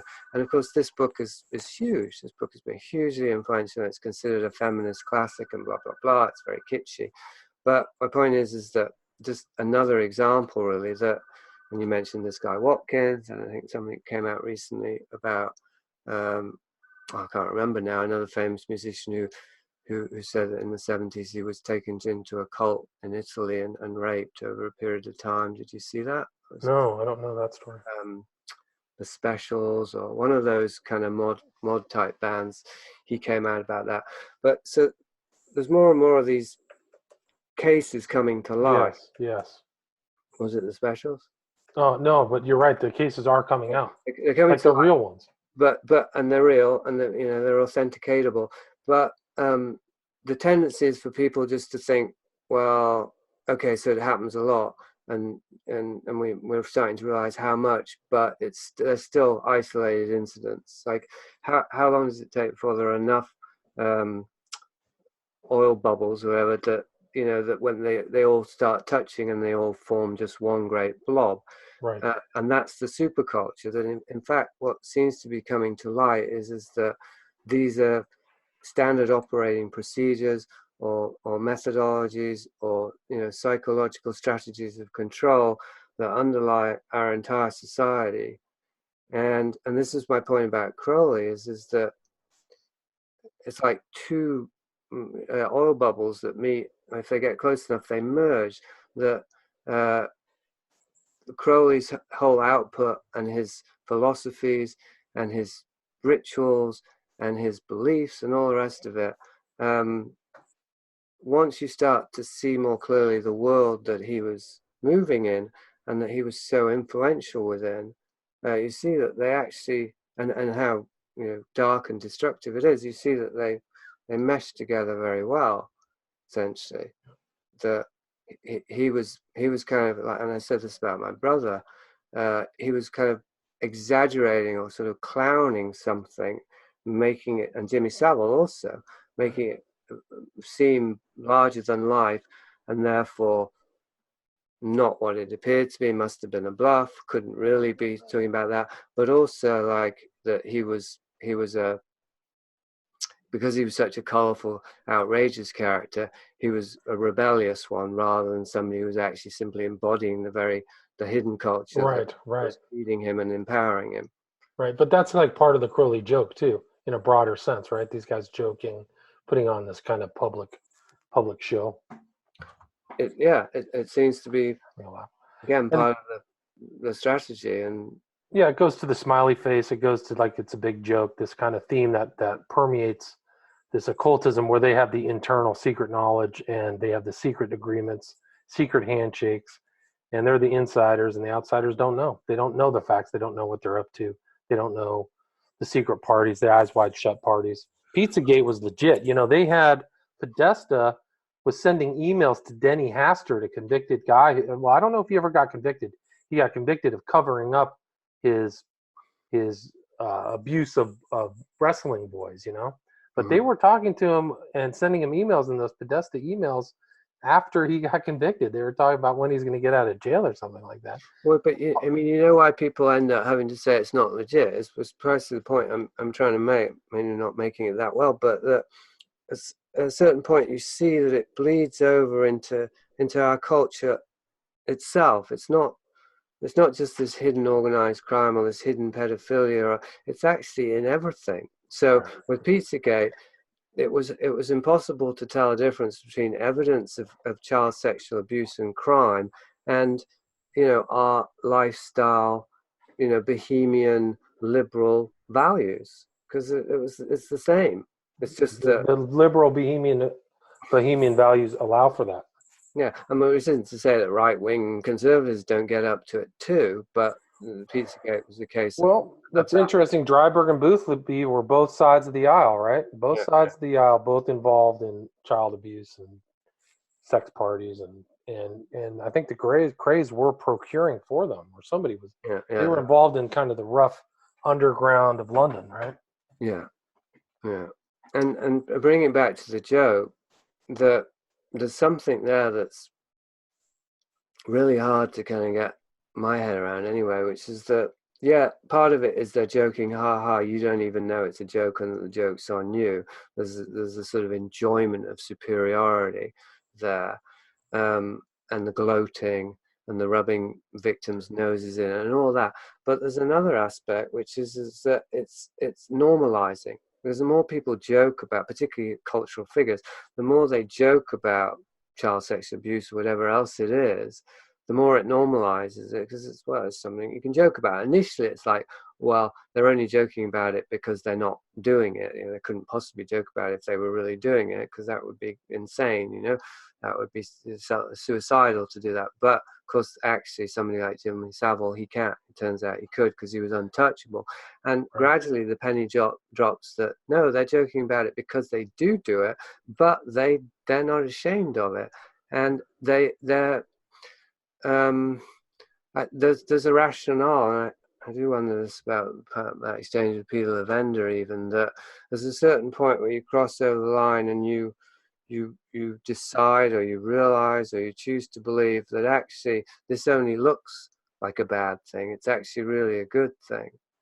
Not only is it enjoyable, but we've got that, you know, ironclad rationale for it, the occult philosophy, that this is all about initiation. This is about transgression of social norms to ascend to a higher level and to transform into gods and so on. And so, yeah, of course they're laughing. But the laugh is a kind of invitation as well. It's like, if you're willing to laugh along with us, Excellent point. Like, how many people did Savile initiate? You know, how many people did he bring along? It seems like he had a wide coterie of associates and friends, even going up to the Duke of Windsor, right? Mm-hmm. So, I mean, who knows what those guys are doing behind closed doors? And Savile, I think one of the bodies of the Yorkshire Ripper, you probably know a lot about, right? Wasn't it found by where he lived? I don't remember the details, but I know Savile was a suspect for a time. Yeah, suspect, and he was kind of friends with the Ripper before he got caught, right? Yeah. Something like that. Well, it's not quite. I don't quite know, you know, how friendly they were, but it certainly seems they knew each other, and Jimmy Savile certainly visited him after he was arrested. And there's a famous picture of him and Frank Bruno, the boxer, and the Ripper, whose name I can't remember right now. Peter Sutcliffe. Peter Sutcliffe, yeah. And Ian Brady as well. Ian Brady and Savile knew each other, and Brady bragged about being friends with the Cray twins. Ian Brady being the Moors murderer with Myra Hindley. Right. And didn't Savile kind of mockingly imitate Hindley's hairdressing or hairstyle? Did he? I don't know. I thought I saw a picture of him where he was kind of joking around like that. Mm. I don't know. There's a lot of inside jokes, man. A lot of inside jokes with Savile. I think that when people got onto him when he had that interview with the documentary maker. What was his name? Louis Theroux, where he says, "I never got nicked," and he called his mom the Duchess and all kinds of strange stuff. And people just went. Yeah, well, Savile is, as you know, is an incredible case study. Like one could find out so much, or intuit, or deduce so much about the British super culture of the cryptocracy and the criminal overworld, by just looking at Savile, and really, and not just what he was doing and what he was admitting to, but as you say, the way he was joking about, and the little insinuations and inferences. Like he was tipping audiences or people constantly about what he was involved in, and it creates this strange twilight zone that it's like you never know, like who knows Right. who's just totally ignorant. Yeah, like who knows about it and who's lying, who knows about it and who's joking and, you know, kind of nudge, nudge, winking, who's completely ignorant, who's kind of 1 foot in and 1 foot out and just Right. covering up because it's kind of awkward. It's really, It's a great point, because I'm sure so many of those people that he was networked with knew exactly what he was about. And I bet I would think that he was involved also in murders and cover-ups and fixing. I wouldn't be surprised if that was an aspect of his life, is that Yeah. it wasn't about merely sexual abuse and all that stuff, but also Jim will fix it, right? Yeah, Have you yeah. ever thought about that? Well, I mean, That was the title of his show for Americans who don't know. It was Jim will fix it, right? right. And there was a show I grew up watching in which, and maybe this is a good dark example of what you're talking about. Jim will fix it was Jimmy Savile's weekly show in which kids were invited to write in and ask Uncle Jim to do something for them, to fulfill some fantasy or another, and then the winners, you know, would come onto the show and he would take them wherever they wanted to go, whether they wanted to go to Disneyland or whatever it was, ride a horse, or, you know, that would be the show. And so, because he was surrounded by kids every week, and those kids were being sexually abused and raped by Jimmy Savile. And one of the Didn't he have other friends? Didn't other people got busted, or some of his associates get busted Gary too? Glitter was one. Yeah, he would have other people on the Coming show, out of or prison. at least on other shows. He did various shows, and so that there was this element, yes, of procuring children. And so, I mean, talk about a honey trap. And one of the things that came out recently, and I don't have a source on this, but was that sometimes children would write to Jimmy Savile and say that they were being sexually abused at home, and they wanted him to save them. And at least in this case that was reported, he had the kid Wow. on the show and then sexually abused him. Abuse them too. Yeah, Wow, that's sick. yeah. So I mean, there's so many different ways in which you could see that. But Savile too was like Dryburgh too, because he was with the Beatles. He was at the very beginning of so much of British music culture as well. Yeah, So he yeah. was having these people featured in his shows, right? Well, yeah, but it was even before that. I was just going to mention that, like the mass observation thing, which I found out while writing Vice of Kings, that there's this whole program in Britain about secretly surveying the British society, but specifically the working class. And this was in the wings of an uprising, you know, working class striking in the 1920s, where the society almost ground to a halt. So there was definitely a lot of scrambling around in the, you know, the aristocracies. How can we prevent this happening? And I think that was one of the drives behind creating mass observation, which was, yeah, to secretly observe the working class in their environments, to find out, you know, what was going on with them, what their preferences were, and so on. And that extended into actually creating environments that the working class would come into to be observed. And so that led to the creation of dance halls. And not to say it was only for this reason, but there was partly this, and dance halls were a way not just to observe people, but to influence them, because you even create tunes. This was the war effort to engender patriotism, to get people to go to sign up to fight in World War II, creating songs and dances that would instill people with patriotic feeling. And this was the climate that Jimmy Savile you know, rose to power within. Like, he was the first ever DJ. He was the first guy to put two turntables together, and he probably didn't do that, but he would, as in, you got two turntables, you got no gap between the songs. So that's what he was known as a DJ. But that was 2 decades later. Like, when he started, it was down in the trenches, and this was the same period that Jimmy Savile was you know, in organized crime, and he ran his own dance club, and dance clubs were places for the organized crime to sell drugs, prostitution, all of that. So all these different worlds. So do you think Jimmy Savile would get a cut of that? So his dance hall, he would allow the drug dealers in and stuff? Mm-hmm. That's the way it works. Yeah, well, I don't know the specifics, but I Did you know that Jimmy Savile was a seventh son? Yeah. Yeah, he's a seventh son. Yeah, I think you mentioned that in your book in context. Somebody else uses a seventh son. I remember hearing it because of the tradition of a witch, right? Right. Yeah. Yeah. Wow. One other thing I wanted to mention about Crowley was the another child sacrifice was the banned lecture where he was talking about Gilles de Rais, the French guy who abducted maybe 500 young boys and sexually abused them and then killed them. And he just traveled around France. But the thing about Gilles de Rais, well, or Gilles de Retz or Gilles de Montmorency or whatever, was that he had a network of like occultists. He had this other guy, Prelati. He had all these people helping him procure. So this was this crazy kind of network of abuse that he went unhinged. And he at that time, Gilles de Rais was basically the head of he was called the Marshal of France, which was the #1 military person in France. And he was the backer of, what was the girl's name? Joan of Arc. What's that? Joan of Arc. Joan of Arc, yeah. So he was like the backer of Joan of Arc. You ever hear those stories? I have heard the stories. Yeah, I haven't. I had Gilles de Rais in Vice of Kings for a period, but I took it out because I realized it was too large a subject, and I would have to spend weeks researching it just to even have a few paragraphs. You know what I mean? Yeah. Because there are, of course, the people saying that was all hysteria and blah blah blah. So you want to really get the facts. Well, there's tons of French literature on that story. They call him a different. They call him Bluebeard or Blackbeard. They have different names for him on the continent, but there's some very good books. I mean, I have a few of them. I was interested in the subject because of Crowley, the banned lectures where he tried to give this lecture, I think at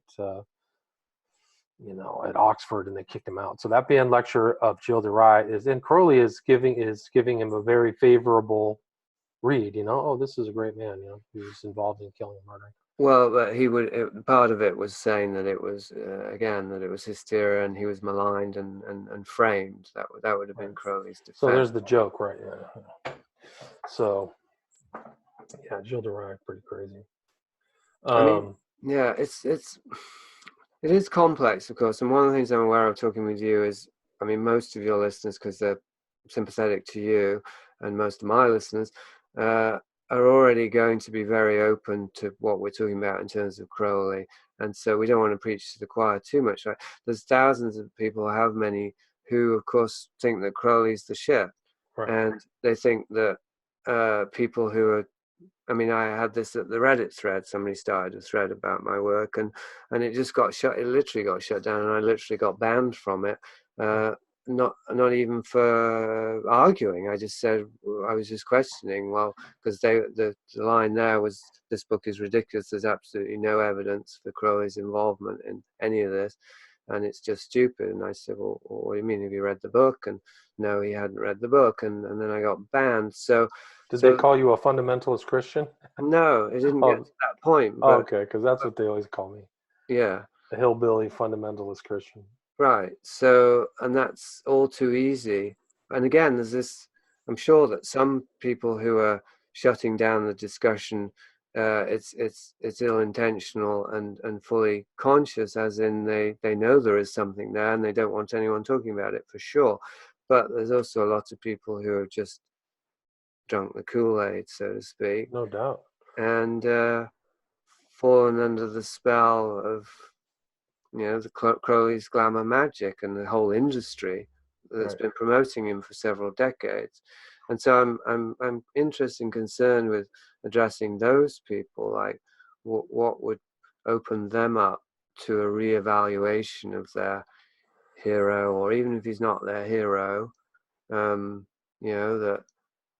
I mean, Crowley, like I say, it is complex, and one could, I wrote 100 pages demonstrating Crowley's complicity with dark social abuses, power abuses, but needless to say, one could write another 100 pages that was completely different, that would make it seem that he would never, ever be complicit with something like that. Like, he overtly states his positions, and you can say, well, okay, so there's somebody who has a strong sense of morality, right?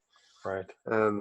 Well, that would be that's the people who cut and chew, kind of take selective quotes from Crowley or selective elements that make him seem less notorious, So I think that's true. I mean, you could definitely get an expurgated version of Crowley that makes him just look like a guru, like somebody who's looking out for the best of human beings. But Yeah, with some personal character flaws. I mean, that's the. Did you read the Kaczynski's bio on I Crowley? did a long time ago, 10, about 8 years ago, probably.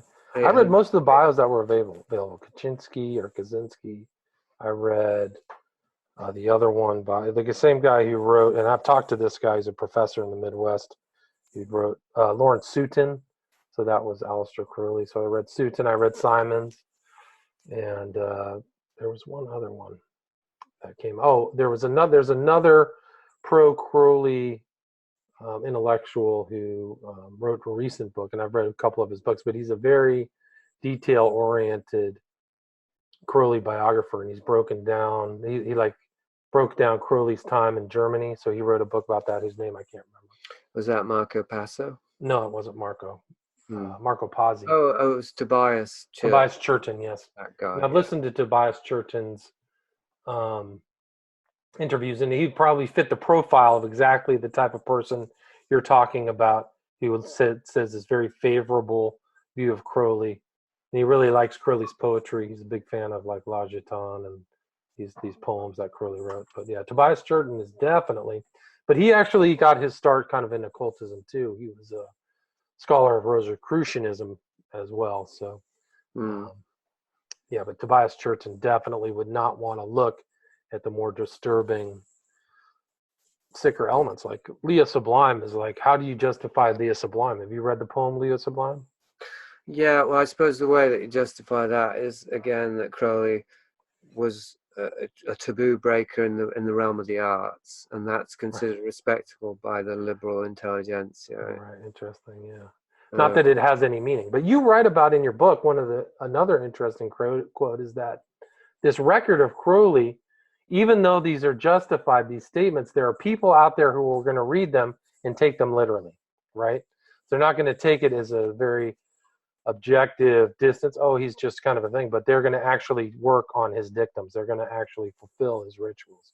They're going to think that that's the avenue to Godhead, right?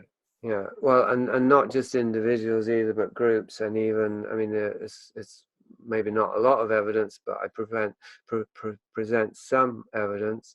Was it Kathleen Sullivan? I don't remember. Somebody that Jeff Wells interviewed, a survivor of ritual abuse and trauma-based mind control, who her father was her main programmer or abuser, and he relied heavily on Crowley writings. So then that suggests that Crowley was providing, information or rituals and all the rest of it that could be used for mind control purposes. Right. And that's a great point, because that's exactly what Scientology is. Right at the very beginning of Scientology, L. Ron Hubbard leaves, Jack Parsons starts Dianetics 1948. Crowley dies 47. L. Ron Hubbard thinks he's the one who comes after. His son is saying, the son of L. Ron Hubbard is saying that Hubbard had Crowley's writings and would study them before his speeches. And there's a recorded reference of Hubbard talking about Crowley. And his son actually said that all Scientology is black magic, written over a long period of time. It's a slower process. So, and it promises the same kind of results that Crowley did, that you will be a god, you will have a power over matter, energy, space, time. So there's another person who, in my opinion, created a very destructive cult that, ruined the lives of really tens of thousands of people. Still has that effect to this day. So you can see this branch off of Crowley into Scientology. A much more populist branch, isn't it? And Scientology, and perhaps related, it's quite thoroughly discredited. I mean, you won't find too many defenders of Scientology. I suppose it still exists, though. It's still running as a church, so all of those people would. And maybe I'm being naive there. I think the people in there definitely are believers. They're true believers. So, but I think the expose of all this science fiction, this imaginative stuff that he came up with about Xenu, Tegiak, spaceships. I mean, when you see the volcano on there, that their symbology, the volcano is actually where human beings were ensconced. Their spirits of humans were ensconced in this volcano 10 million years ago or something like that. That's why that volcano is always being shown. Yeah, Kenami was telling me that. So, but have you ever hung out with Thelemites? Do you have any Thelemite friends? Not openly. I mean, the only Thelemite that I've really studied is Damien Eccles, who I think read Crowley and took it seriously, and actually was a member of the OTO in jail, and was convicted of killing 3 kids, binding them and drowning. Do you know anything about why they bind and drown? Why the cultists bind and drown people in a sacrifice? No. I don't either. I can't figure it out. But anyway, that was, I think, was a cruelly inspired evil action by somebody who came across Crowley's information and took it seriously. An impressionable 18-year-old kid, you know.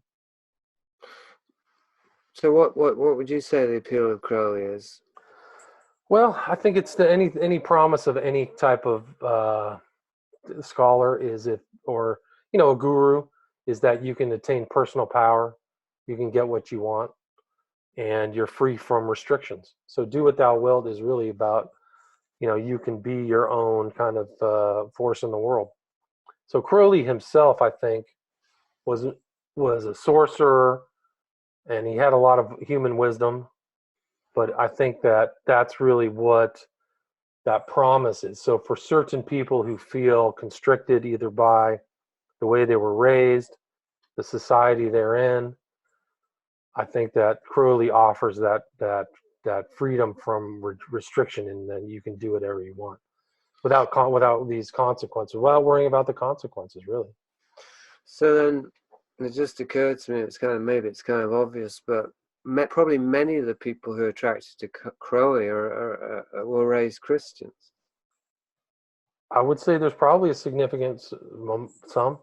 I would say I think at least in the West, at least in the States, that's your predominant religion. So exactly. I think here that would be the case, depending upon how many Thelemites there are.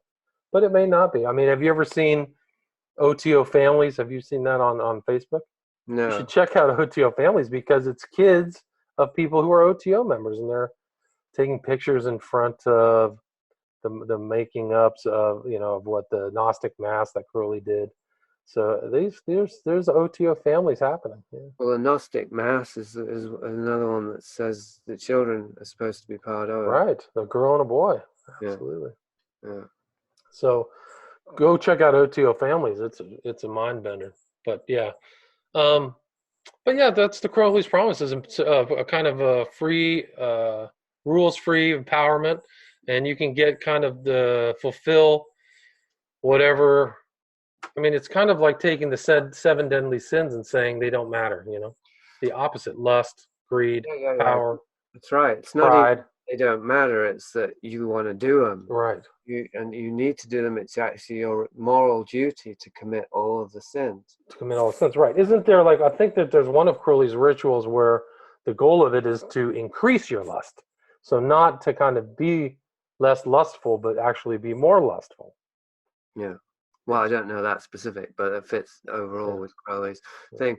What about his quest to find and commit the one unforgivable sin, the sin against the Holy Spirit? Have you ever speculated on that? No, I didn't. Did you? Did you figure out what that sin is? Well, it's in the book, isn't it? I mean, I juxtapose it with what Dostoevsky said, which is the supreme sin is to violate a child. Violate a child. Because the child. Well, the Bible says that anyone who touches, what does the Christ say? Anyone who touches one of my little ones, it would be better for you to have a millstone tied around your neck, thrown in the ocean. And this is another example, see, of people who supposedly take Crowley seriously, but don't take the idea that he might have done anything really evil seriously. Like that, it's double thing, because if they take him seriously, why would they not take him seriously when he says that he dedicated his life to finding and committing the one unforgivable sin, the sin against the Holy Spirit? Right? And then why don't they wonder, well, did he find it and did he commit it, and if so, what was it? But then say Crowley would never sexually abuse a child. That's absolutely outrageous. How dare you suggest that without any evidence? Isn't that evidence in and of itself? There's all kinds of things that are being ignored. And one of the things that, and I took out quite a lot from the book where I was psychoanalyzing Crowley, because I felt that it was a bit overambitious, but the whole thing around his mother, that she caught him masturbating and she referred to him as the beast thereafter, and punished him. And she was, obviously a very virulent Christian. So she gave him a very negative imprint of Christianity, not just her, but the mother is the most powerful influence in any child's life if she's present, and even if she's not, possibly. And around his sexuality, around a negative imprint about Christianity around his sexuality that included being called the name beast. Well, right. And that's like trauma-based mind control. Is you abuse somebody and then you speak to them while you're doing it, and that will program them. So that you can't you're not going to de-emphasize that in terms of how he ended up identifying himself as the beast. Itself was a result of trauma, and was consistent throughout his life that he was opposed to all things Christian. Like his whole life was dedicated to destroying Christianity, to subverting and undermining Christianity, and replace it with Crowleyanian, replacing it with the new god of horrors, which again, I used to think people who called Crowley a Satanist were just ignorant Christians. But it turns out that they were right, because if you read between the lines, look at the magical journals, to him Horus was Satan. right? And he even referred to him as Satan sometimes, and so on. So he was literally a Satanist. And Satanism, of course, is literally, the inversion of and the rejection of God and of Christian values. And as psychologically speaking, it's a negative identity that it's like, if we try and get free of our parenting, of our childhood, we try everything to be the opposite to what we grew up with. Well, we're just going to end up with a negative identity that's just defined by the very thing that we want not to be. So we end up just being the shadow of it, which is Satan, the shadow of God. So, and I think that this extends to occultism at large, or as a larger ideology, that occultism is like the shadow or the negative identity of religion. It's a reaction against Christianity. Right. That's my theory of occultism. And so that's why Crowley was such a key figure in that. Well, that's part of how he was, rather, because as I say, his conditioning, his childhood trauma and all the rest of it was utterly opposed with all of his life force against Christianity, identified with the beast, and then he became, of course, the leading occultist of the 20th century. And so that's why I was thinking, well, probably his appeal is inseparable from the he after he died, but during his life, but certainly after he died, was a period in which Christianity was being seen more and more as repressive and old-fashioned and restrictive. And of course, this was partly due to Crowley, but the sexual revolution and all the rest of it involved a rejection of Christian values. But what do people replace it with? And particularly if it's just a rejection, then that's already a negative identification. So they're naturally primed by pushing against something. They're naturally going to get pushed back into the shadow or the inverse image of that, which is occultism and Crowleyanity. So it's like you've got a whole generation or several generations who are, like I say, primed through disillusionment and through negative identification with Christianity for Crowleyanity. Right. It's important. I mean, that's the 60s, right? I mean, Crowley himself said that he thought that the era of the crown and conquering child symbolized by Horus was going to be, the birth of that child was the 60s, and I think he was correct. He actually anticipated that with Leary and all those guys, Leary, Huxley. Right. And now we're at this time where we're seeing, well, I don't know what we're seeing exactly, but whatever was happening in the 60s, this kind of orgy, this socially engineered orgy, really, of what would it be? Self-worship, really, like individuality, the celebration of individuality and individualism. Like this we have the next iteration, it seems now, with the whole identity politics, Yes. LGBT and everything else, where which again, it's like with the counterculture, it was very clear that occultism was a central thread to countercultural values, right? With New Age, astrology, etc. With identity politics and the modern social justice warriors and liberal progressives today, it's not obvious because they're more atheistic, they're more secular. But I think I think occultist values and ideology are also central to this present social movement. Oh, I think so. And I mean, you can tie this back to Crowley. Somebody sent me a very interesting article kind of tying Crowley's identification of himself as a kind of an androgyne as, very very similar to, to this modern day ideals. I'm trying to find this article. But androgyne, right? Yeah, I mean, right. So transhumanism, right? Post-gender. Yeah, post-genderism, yeah, exactly. Right. Let me see if I can find this article. So it's actually an OTO article. It's an older Crowley. Because the Uranian Society that I mentioned briefly, that was contemporary with Crowley, because Oscar Wilde and various other figures that were contemporaries of Crowley were part of the Uranian movement, and it was like an underground thing for homosexuals to use as a means to get together. But that includes the idea of the third sex. Right. The name of this article is "Breaking the Binary in the New Aeon," and it's from like a Thelemic type thing. But AC describes gendered characteristics in Confessions, and it describes them to a past life of Crowley, described as he being a female temple prostitute named Asteris in Liber 415, the Paris work. There's a sort of he mentions the word hermaphroditism, things like you were kind of, we're talking about like this modern age. But yeah, so it seems like Crowley, Well, it wasn't Horus was kind of a divine androgyne as well. I think the child Horus. I think there's some references in Crowley's text to the divine child being androgyne. Yeah, here's Crowley writing, "For the Father and the Son, the Holy Spirit is the norm, male, female, quintessential one, man being veiled in woman form." Wow. I'll send you the link. By the way, how did you come across Ernst Schertl? Oh, good question.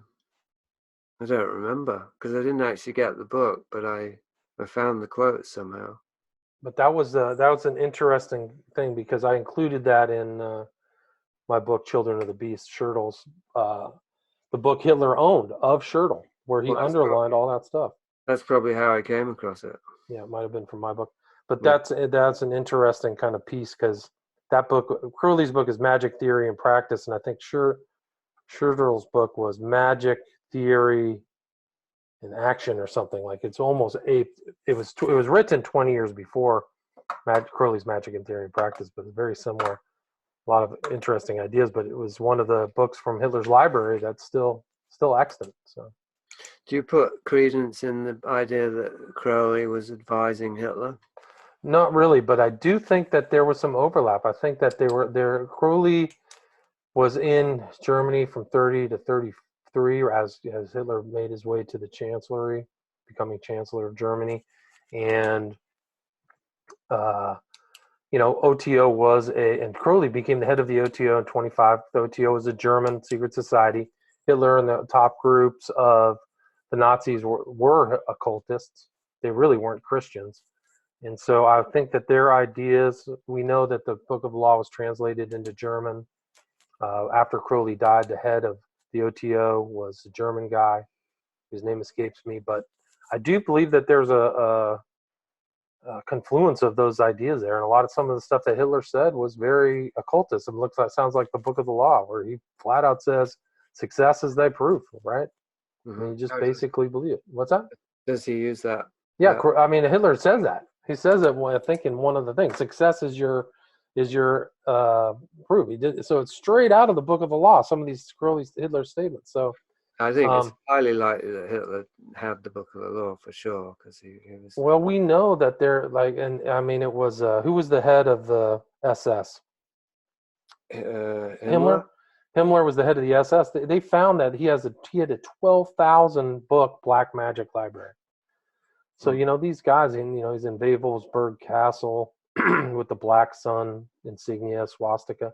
So these guys are heavy duty occultists, German occultists. So it's not outside the realm of possibility that Hitler was that. And Hitler dedicated Mein Kampf to a guy who was a known occultist, right? It was and then he said, I've given Hitler the tools to take over Germany. Hitler dances, I play the tune, right? Yeah. So the notion that he's actually being held by and Crowley actually said after Hitler died, he says, "Before Hitler, I am." Right? Yeah. You ever remember that statement he made? Yeah. After Jesus. Right? So it's after Jesus saying, "Before Abraham, I am." So it's like. Well, I know Hitler. Crowley aspired to. He wanted people to think he had been an influence on Hitler for sure. Well, there were strange things he did. He predicted these cataclysmic world wars. He was at the Cleopatra's Spire in London with his sidekick, saying, if you don't adopt the book of the law, you're going to have a cataclysmic war. He was involved in talking to Ian Fleming about the arrival of Hess in northern England, and sent a letter to Fleming saying, I'd be happy to talk with him.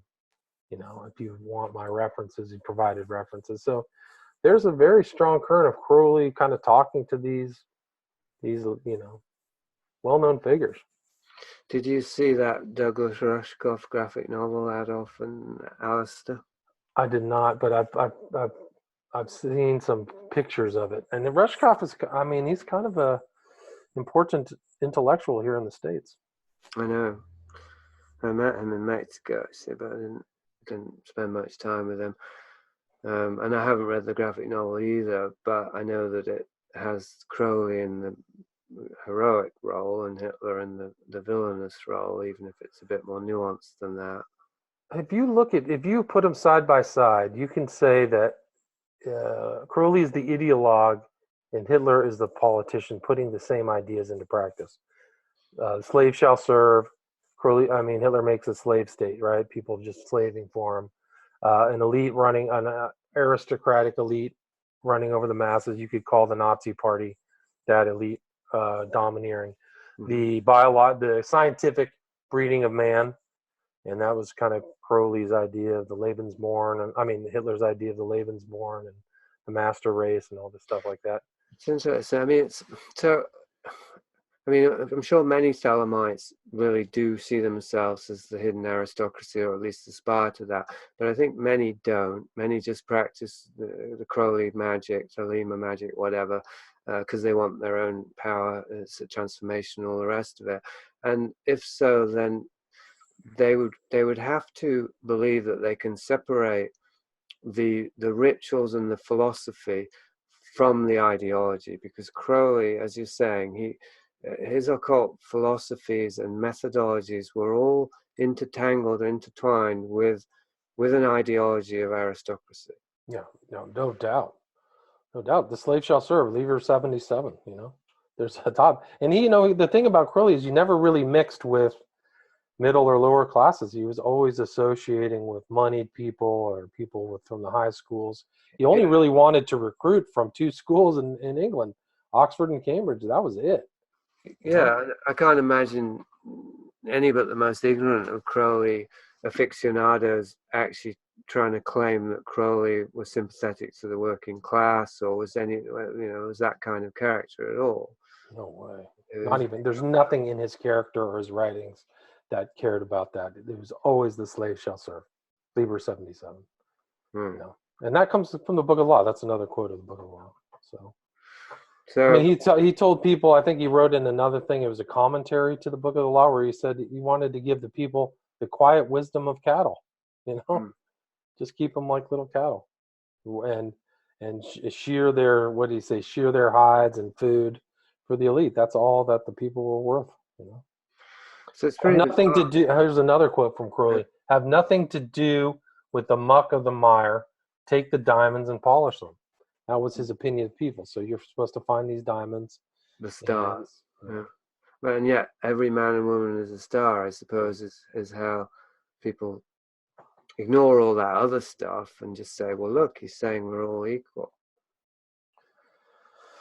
I just don't. I mean, I think that people can impute their own ideas and perceptions into another philosophy, even if it's not there. So, they can say these things about Nazism that aren't there, or Marxism, or, Well, because I used to, as you know, you probably know, that's in the book anyway, I used to put a lot of stock in the Book of the Law. It wasn't my Bible, but the Bible wasn't my Bible either. I had various texts that I considered to be really profound, sacred texts, and the Book of the Law was one of them. And so at this point, although we're on the same page really in terms of how diabolical Crowley and his output is, I still feel that the Book of the Law is a very profound text. So how do you feel about it? I think it's a profound text. If somebody's saying they're receiving information from Satan sitting over his corner in Cairo, Egypt, and people are looking at that Book of the Law and being influenced by it, by pecking the eyes out of Muhammad and all that other stuff, I would say it's pretty profound. It's a pretty profound statement that confirms the cosmology that Christians believe in, the cosmology of Ephesians 6:12, that we fight not against fleshly things, we fight against powers, principalities, things in the air, all these other things. So you see that Crowley is within that frame of a Christian outlook, where he's actually not just communicating with Satan, but other entities, the magician, what was it, the magician? There was all these other people, the Alamantra are working, where he sees this alien being. Wow. So for me, a very profound book, very profound, very satanic book that, I see it in so many of my other talks about Crowley, confirms the validity of this kind of spiritual outlook that Christians have, that it's not all just like wine and roses. There actually are evil spirits and evil influences in the world, just like it says in the Lord's Prayer, deliver us from evil. So, there's some arguments. I think you mentioned in the book, a guy came out and critiqued the Book of the Law as not being legitimate, right? Crowley was actually on his way back from Asia. So he had already been through Cairo, and on his way back, he supposedly has this profound event where he sees the stele of revealing in something 666, and he's in there, and his wife says they are waiting. So he gets this bull's blood and provokes a ritual, and this being that's behind him gives him the most profound, so-called, in his life, the most profound experience he had in 1904, and he takes this received message and doesn't do anything with it for 6 years, right? Mm-hmm. He didn't notice its import or impact. Well, he tried to get rid of it in his own account, didn't he? You can see the original copy. It looks like automatic writing. There's very few emendations made to the text. It looks like he just spit them out for 3 days, right? But that was kind of Crowley's writing anyway, because he was such a talented literateur or prose writer that not a lot of his writing shows changes or stuff like that. But although there's records of him going back through and fixing books, errata within books. So the validity of the Book of the Law is questionable, But if you look at this other stuff, his holy books, these other workings, it's clear that he's trying to receive, or in the process of receiving, information. He's doing similar things with Newberg that Kelly and Dee did, this whole, scrying with a shoe stone in a hat. So it's not outside of the realm of possibility that somebody who covets information or in connection with discarnate entities that is occurring. So, did you know that I tried to do my own Book of the Law once? How did it work? Well, I set up a period. It wasn't quite as tidy as I wanted to do, like exactly the same days, because my birthday's on the 7th of April, and then the 8th, 9th, and 10th Right. that he supposedly received the Book of the Law. So I always took that as a sign that somehow I was, the Book of the Law was as central to my own. You were the one who comes after mentioning the Book of the Law. That kind of thing, right? You and about 100 other occultists. 100,000. Okay. Yeah. Anyway, basically, I tried to create the environment, and I timed it in such a way that I would be able to receive something. And I wrote this thing called the Book of the Adversary with 3 books and the numbers and all that. It was an imitation of the Book of the Law. And Kenneth Grant read it, and he praised it, although he called it an initiatic vision, but he also criticized it. He said it seemed to be cluttered a bit by biblical imagery or something like that. I forget what he said. But anyway, I mean, something did come through me. That doesn't mean it came from I don't know, anywhere other than my unconscious, but it definitely was qualitatively different from other things I've written. And it starts with Satan, and then it's Christ, and then it's the 3rd book is what I called Astarius back then, because of this Thulian I was in touch with. But Astarius is basically Abraxas, the 2-in-1 God. Right. Yep. I had these 3 books, right? It starts as dark as can be, and then it goes to light, and then it's the kind of fusion of the 2. But anyway, I mean, That sounds like something the process would write. Christ, devil, Satan, whatever. Yeah, for sure. But back to the Book of the Law, and I haven't read it for a long time, but I know that the first book, in which every man and a woman is a star, is in the first couple of lines, is a very positive text, apparently. Anyway, I mean, there's nothing. I don't think there's anything dark. It doesn't get as nasty. I mean, the last one is the representation of Horus. So there are 3 gods. It's Nuit, Horus, right? Good had it. So the sun, the stars, the sky, and then Horus. So it's the 3rd part is really where things get nasty, right? It gets progressively darker, and it's really nasty in the 3rd part, right?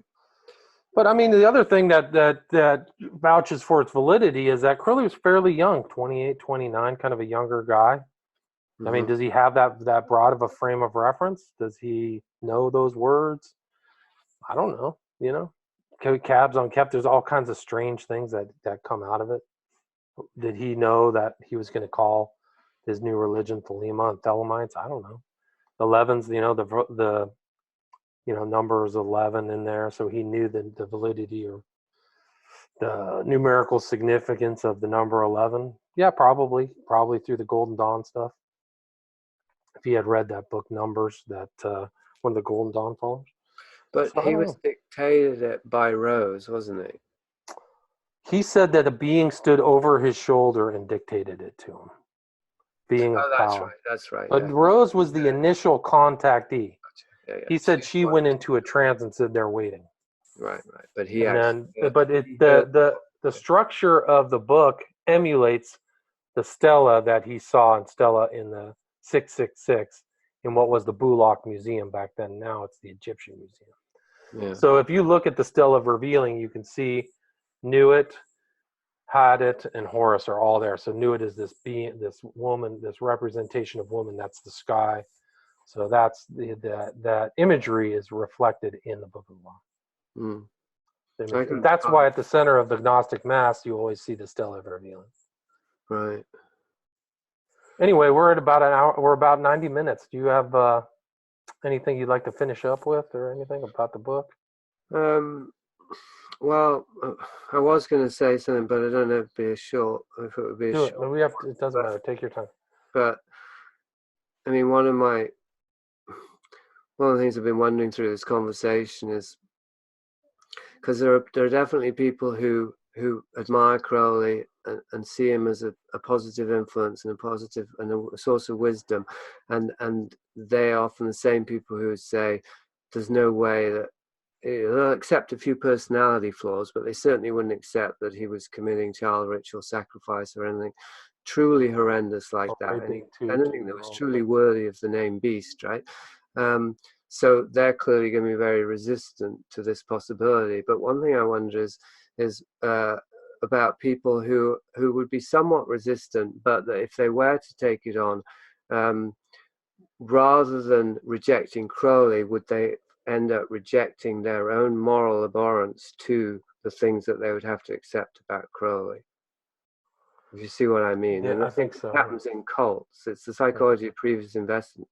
If you've invested in a system for long enough, Right. and it's central enough to your sense of meaning, as you start to discover the truth about it, rather than reject the philosophy or the guru, Right. you will embrace those behaviors. Right.